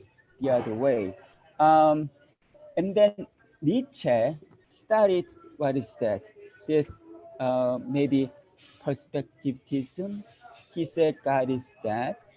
He destroyed not only religion, morality, absolutism, the whole civilization of the Eastern philosophy.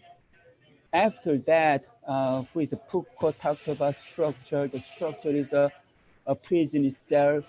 He destroyed the logos-centered philosophy, and then following him, who is around Derrida, Deleuze, they hate the reason. Now what we have? Capitalism, much worse. So Zizek probably said that we have to go back to Kant or Hegel. We have to find the precious lesson from the ancient culture, something like that. So, where is Ayala? Say that we have to have a balance. We still have to look at the value from the absolutism. Why is we have to look at human nature? You know, the big difference between Western and Eastern philosophy is Eastern philosophy doesn't talk about human nature. But Western philosophy or religion started from human nature. That is why Aristotle talked about discipline or discipline sense. Look at the idea, logos, God, because they knew human nature is selfish crap. You know what I mean? So this is a time we have to look at human nature again and find the jewels from the ancient culture or whatever. Well, it's hard for us because we've so embraced the bad relativism. And because we're caught within the modernist frame of reference for evaluating the world, it puts us in a position where we tend to universalize our own experience and say that everybody else is just like us. We tend to flip into one of two camps. So one camp that we flip into is say everybody's pretty much like us. The Greeks must have been like us. The medievals were like us. The Japanese were like us. The Koreans were like us. There's this kind of way in which we overwrite history and other cultures to make them either just like us or primitive versions of ourselves, in order to deny the possibility that maybe we aren't the end of history or the epitome of history or the pinnacle. Maybe we're a specific kind of psychology and mentality in a specific time in history, and maybe people can be and have been different than we are. So we take for granted the selfishness of human nature and the greed, but then that's not a neutral observation, because our system also deifies greed and selfishness, enlightened self-interest as supposedly the driver of a free marketplace and democracy and so on. So rather than looking at it scientifically or objectively, what we're doing is projecting our ideology onto the world and saying everybody has to be like this because we're like this. And we're like this because that's how all people are. And when we do that, we're sort of erasing all of the work that went into creating us the way that we are, and pretending that we weren't made this way, pretending that this is natural and that everybody would always be like this. But if we look at other cultures, if we can find a way to step out of our frame of reference, if we can find that Archimedean standpoint and immerse ourselves in other cultures and other times deeply enough to start to read them in their own terms, not the way that they make sense to us, but the way they made sense to each other. Yeah. Right? Then what happens is I'm sorry. Go ahead, Jyoti. In human nature, like in the human experience in all cultures, it's almost like we need some form of hierarchy. And that's what Shiok, I'm sorry, I don't know how to say her name at all, Mr. Shen was talking about, that, I mean, who do we consider, like, you know, like we're talking about better and worse and bad and good. Who is defining that? Is it the person that, you know, is at the top of, is the president? Or is it the person that's at the bottom who's, you know, experiencing life day to day and living paycheck to paycheck? So that's one thing that I found in all cultures that, or in all historical cultures and also present cultures that I have studied or am aware of, is the hierarchical system that we kind of end up putting ourselves in, like even, you know, either through capitalism, either through communism, either through socialism. It always ends up, and I've traveled a lot and I've seen, you know, post-communist countries and spoken to people that lived in a communist world, which was supposed to be all equal and even. But even there, you had differences. You know, we are different from each other in terms of capacity on certain things. However, that doesn't mean that, you know, because I can add 2 + 2 and you can write, you know, you can spell my name, that you're better in some way than I am. Or Fiora, I'm sorry to interrupt. My concern is if I want to write a book, it is, the title will be How to Overcome Capitalism. Capitalism's scattered source from materialism. So, but Marxist materialism will be different from English materialism. I am against English materialism. Just, you know, starting probably Bacon, I don't know. So materialism is about technique, about just things in materialism. The I don't want to make it things in general, but in tendency of materialism, we kind of take people as a means and end. So probably I want to talk about idealism. So like how we experience inspiration. How can we experience transformation?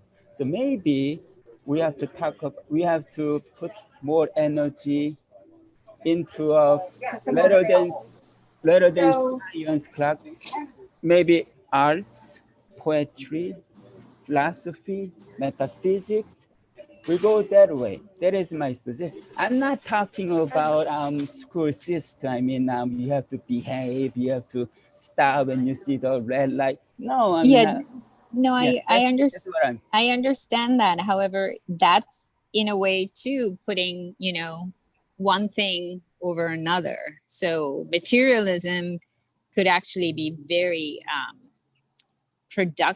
very beneficial to somebody that doesn't have anything. Do you know what I'm saying? Right. Like capitalism was the way that my father, who had absolutely nothing, I mean, he was in India in the poorest, lived in a mud house, but the aggression and the capitalism, the movement across society, which is very much an American creation, is what helped him get, you know, move in that society to a place where he wasn't, you know, sending his sisters to beg. Another thing that I pointed out is made this proposition, that is, we need to make a balance. So that is what, so Ayala probably say that we have to have a balance. This culture with too much on the left side, it's all about money, all about technique, all about capitalism. And as I said, today, people don't look at others as a ends. How can I take advantage of this person? That kind of principle is deeply dominated in our minds. Well, I don't want to make things in general, I think, but I dare to say that is kind of popular culture here in our postmodern time. So how can, even look at the world, the ecosystem. Now we keep going this way, materialism, technology, science, capitalism. Within 6 years, the whole civilization will collapse. This is a scientific warning. We have to stop. How? Yes. So how? We have to revive the classic. That's what I'm saying. Yes, make it balance.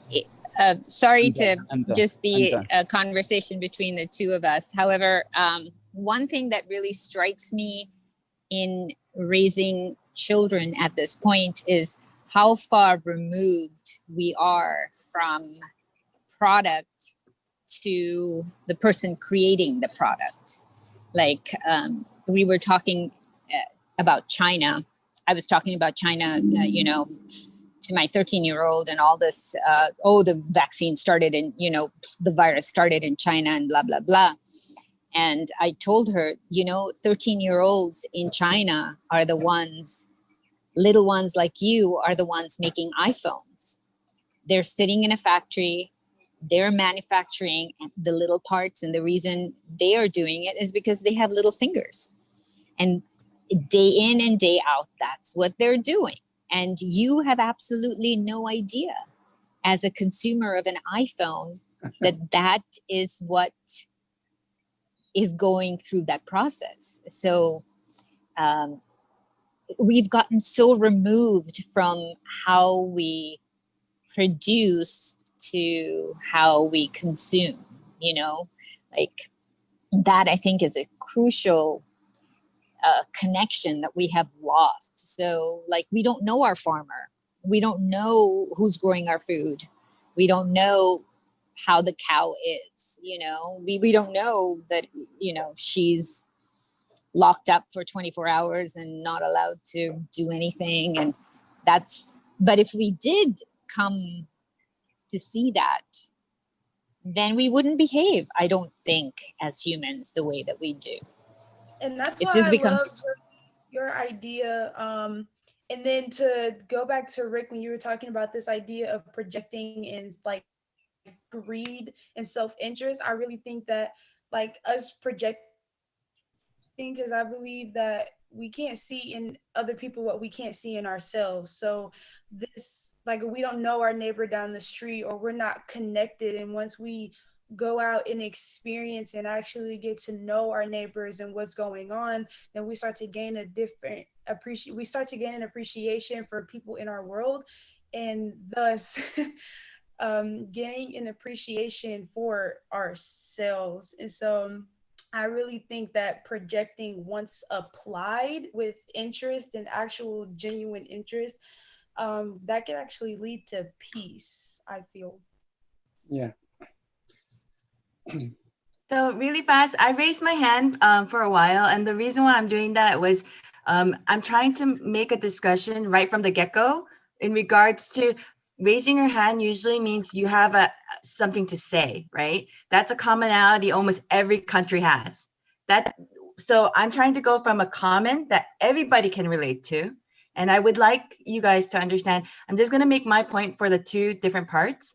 And then please feel free to do a discussion for everybody or just me.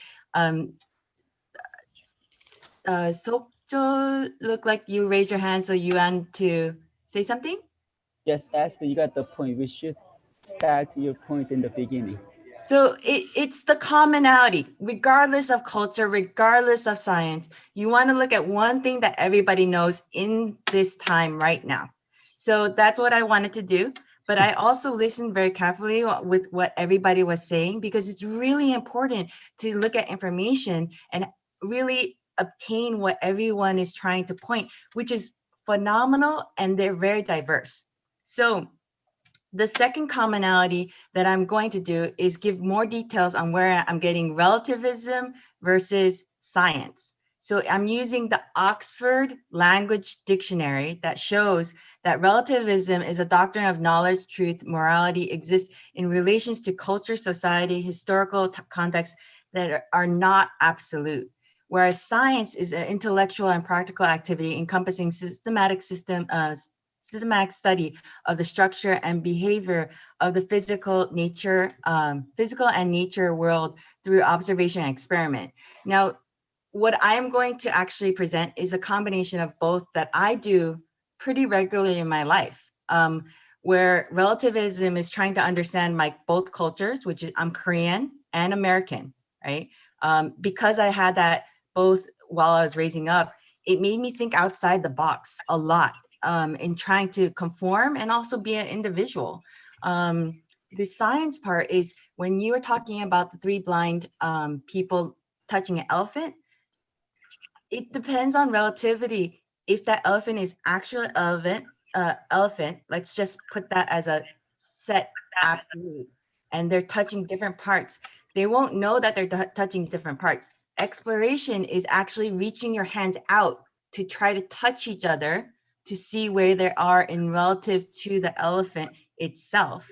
And then let's say you want to experiment and see the trunk is truly the trunk in the front, you would tell the person who has the trunk and then follow them until you could touch that person and the trunk and verify that that's the trunk. And you continue doing that with all 7 while going back to your original place or whatnot. There's various experiments that you can do to verify data and information. But the thing that made it fascinating is you have to have an open mind for all of this discussion. So everybody here is talking their own point of view or making their statement in regards to relation to the world or politics and balance. And the part that is the most important for me, I think, is just having that open mind. Don't try to be prejudiced. Yes, you can have a judgment on me as a person. I won't be hurt if you don't like my idea. Believe me, you can actually just tell me straight up, your idea is shit. And I'll be like, great, well, I still believe my idea. So there's the concept of not having animosity, whether the other person might for you. That is kind of the relative, the humanistic side that I'm seeing in this discussion. I don't have as much factual information from other documents, but I have multiple books that I read. I just read so many that I should actually remember all their names if they're really good books. But I just wanted you to understand, like, even if I can't tell you a reference point from a book, all of your ideas are just amazing in discussion. The part that needs to be kind of dissipated is if you are against one discussion, be against it, but make sure that you still have an open mind to look at the knowledge for the knowledge itself. And then go from there. I love Christina's like that. Thank you so much, Christina. I'm also motivated for like, yes, I'm not talking crazy. Okay. No, so I love that idea because I was thinking that, real quick, I was thinking that like, yes, there are 7 blind people touching the elephant, or whether you decide to call it an elephant, whether you're touching the ear or the trunk or whatever, the thing that everybody has in common is that they're touching, that they are experiencing something and that they feel something. And that's the commonality, whether it's an elephant or a car, they are sharing an experience that they say, I'm feeling, I don't know what I'm feeling, I'm touching, but I am feeling. So I definitely, that last part, go for it. Go off. Go ahead. I love it. Yes, but you know, language you touched on language, Esther. We must have a common language to be able to communicate efficiently or effectively. And it's not simple. Our language is also not just loaded with memories and understandings and insights from the past and from another place, but even the simple sign that you mentioned, like raising a hand, it's more than just I want to talk. It could be for a stop, okay? It could be, when I looked at Christina now talking, is to make a point, to capture some idea. Okay. It was the Heil, the Heil sign. Oh, yeah. Too. Oh my gosh. I did not think of that. You're absolutely right. Yeah. But I verbalized what it was for. So that's also important. Communication. Having that common language, Ayala, that Ayala, Christina, you touched on something that is so important, at least for me, is the sense. It's not just science, but we're taking in so much perspective through all our senses. And we are, the other part is we are communicating it. And for communication, there needs to be a sense of unprejudiced listening, like a parent does for a child. You listen without making a judgment. And I don't know if you were speaking from our discussion here, Esther, but I do not feel like any of us is not listening to each other. Even if we're going back and forth, we're trying to build on and understand what the other person said and build on that. We're not, we're trying not to create a hierarchy. Yes. Listening, I agree on that 100%. You guys are actually discussing. I wish our politics were like this. Right? Oh my gosh, I so agree with you. And I love it. It's amazing that the kids know that. My 18-year-old was saying that to me. He was like, either I'm lumped into the left or I'm lumped into the right, depending on the particular word I use. Yeah. There is no way to communicate being a little bit part of the left and a little bit part of the right. So because the right is over there, they only talk to the right. The left is over here, they only talk to the left. And this is an 18-year-old. So it's sad that, us older people with much, much more experience and having touched the elephant a lot more still can't communicate, still are seeing the trunk versus the tail and not, realizing that, hey, the trunk is connected to the tail and we are touching it, and to gain a full perspective of it, you and I, me, the tail person, and you, the trunk person, do need a common language and a discussion because there is the whole body in between. Yeah. So that's so sad now that we're not able to do that. Yeah. Talking about listening, I see in the chat some very interesting comments. Yeah. And I was wondering, one of them was you, Lucas, which I thought is an idea that we would like to explore. But would you share it vocally? I mean, would you speak?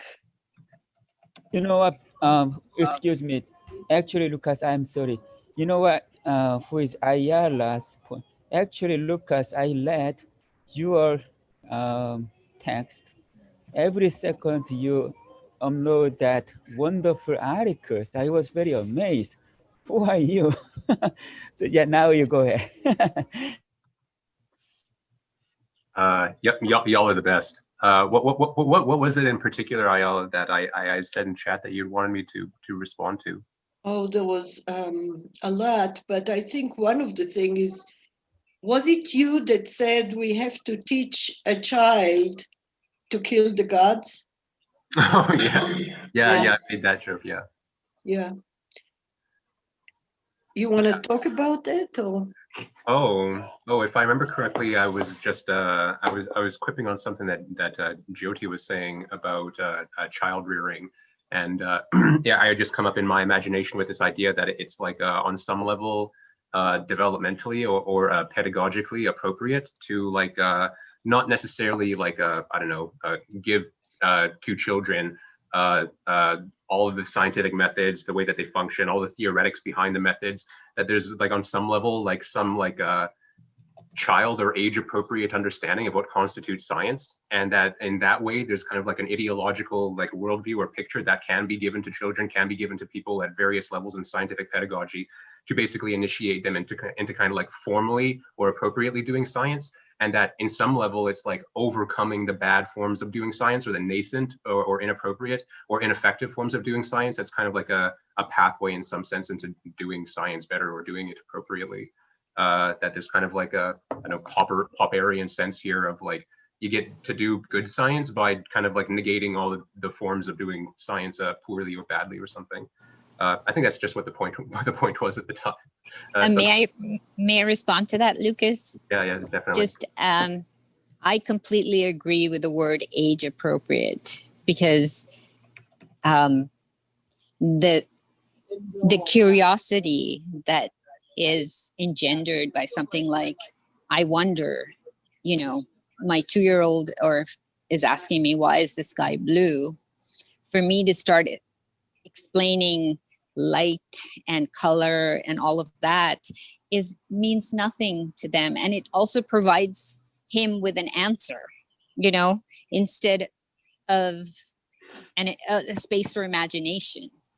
And that's why I think it's so important to introduce them to myths first and create like, okay, you know, people have been fighting, the Romans have been fighting each other for such a long time, and that's how the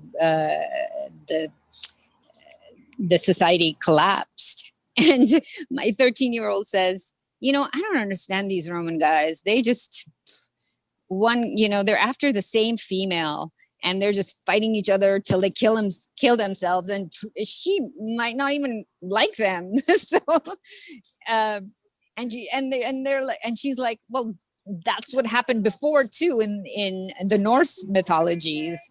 And so she's creating her own imagination, her own creativity.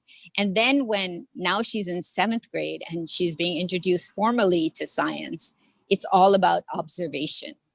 Can you observe, you know, for 28 days, all she did in astronomy was observe the moon and draw the moon. So she herself is coming into, it's a 28 day cycle, and it's waning, it's waxing, but she's not going, I mean, she's just observing, and her curiosity is starting to work like, I wonder what's going on. So that's such an important part of education that we are missing. And I'm so glad that, yeah. You know, the school system is built basically on conformity rather than on critical thinking. And critical thinking is such that you don't always have the answer, but you encourage the child to look for an answer by using their own conscience and judgment. And rather than to tell them to worship. When you said gods, Lucas, I thought, yeah, that's what we do. We are, is adults too, especially adults. We are intoxicated with worshiping something, an ideology, a god. And I think the word worship is so damaging. If we could replace it with appreciate, There are good ideas, there are great people, and we can appreciate them, we can admire parts of them, but worship is accepting on blind faith. And that's the big danger. But the problem is there are not too many parents like you, Jyoti.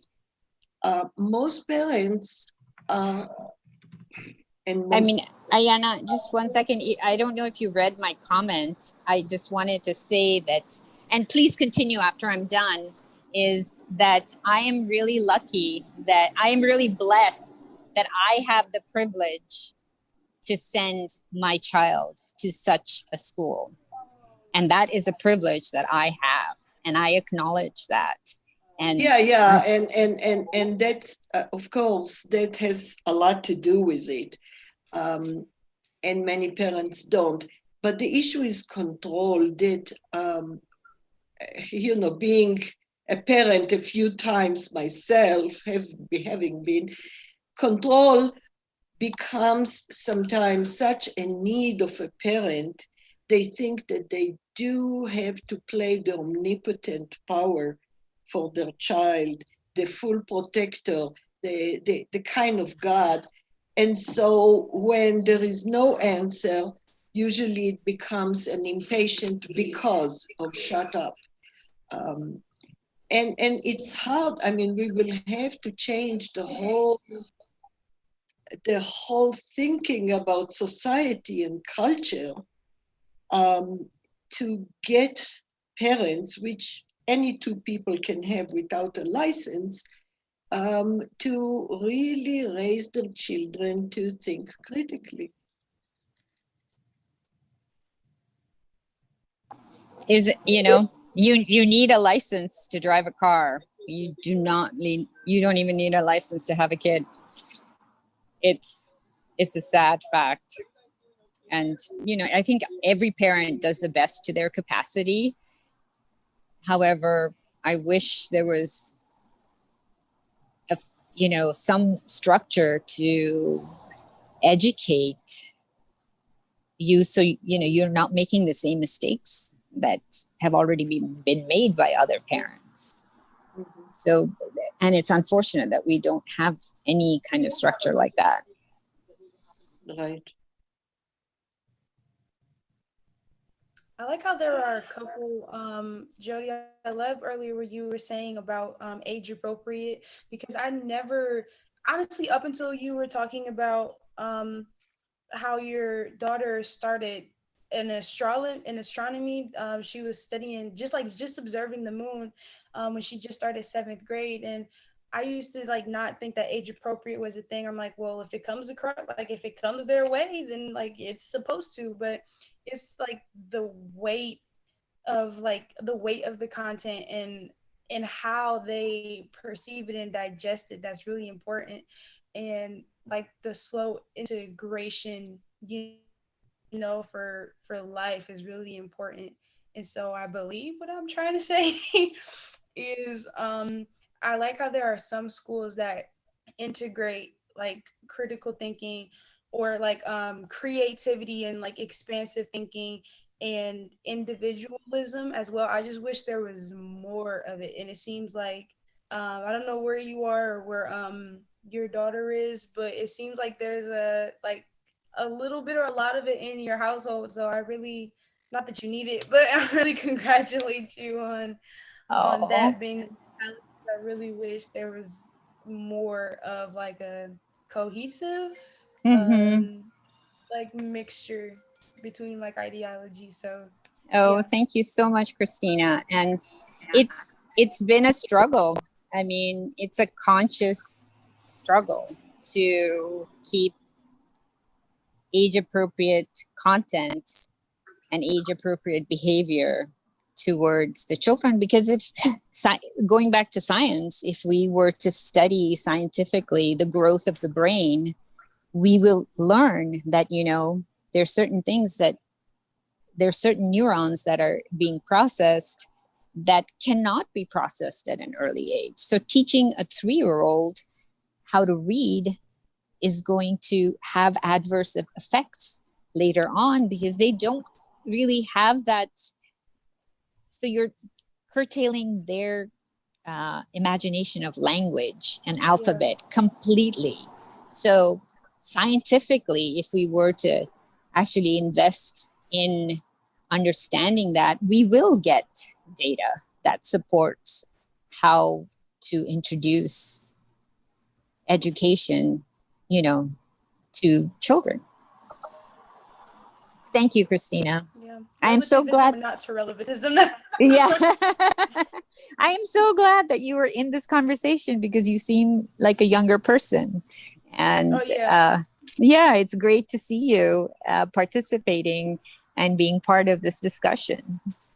Thank you. I appreciate that. It's nice to hear y'all comments like Ron, Lucas. I didn't really hear Christopher, but Ayala, it was really nice to hear y'all perspectives. I'm over here taking notes in my little journey, like, oh, that's a good point, or really? And so yeah, it was really nice to listen and put input and learn from you guys. It was really nice.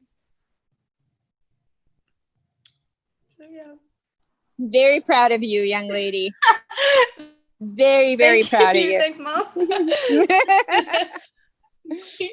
right, thank you. I'm gonna go to work, but it was nice talking to y'all.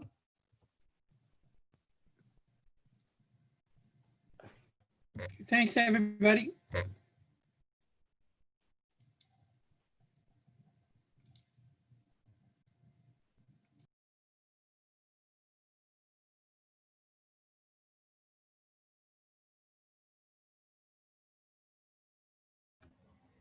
Hi, Jody. It looks like it's us and I guess it's Mahbub Hussein. How are you?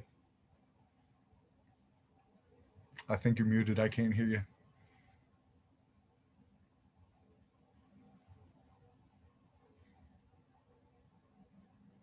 You're on mute. I couldn't hear a word you said. I'm sorry. I just wanted to say to everyone, and I was going to type it on chat, was to say thank you for participating and being here and listening and learning. And I listened and I learned so much. Okay, bye guys. See you next week. Take care. Hopefully. Okay, bye.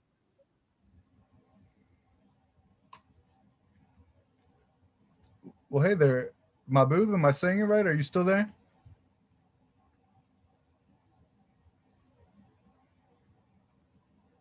If you wanted to continue talking or have anything to say, I don't mind keeping it going.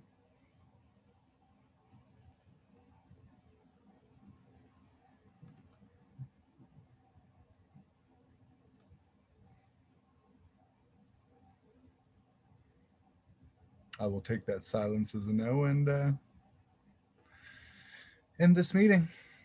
Take care.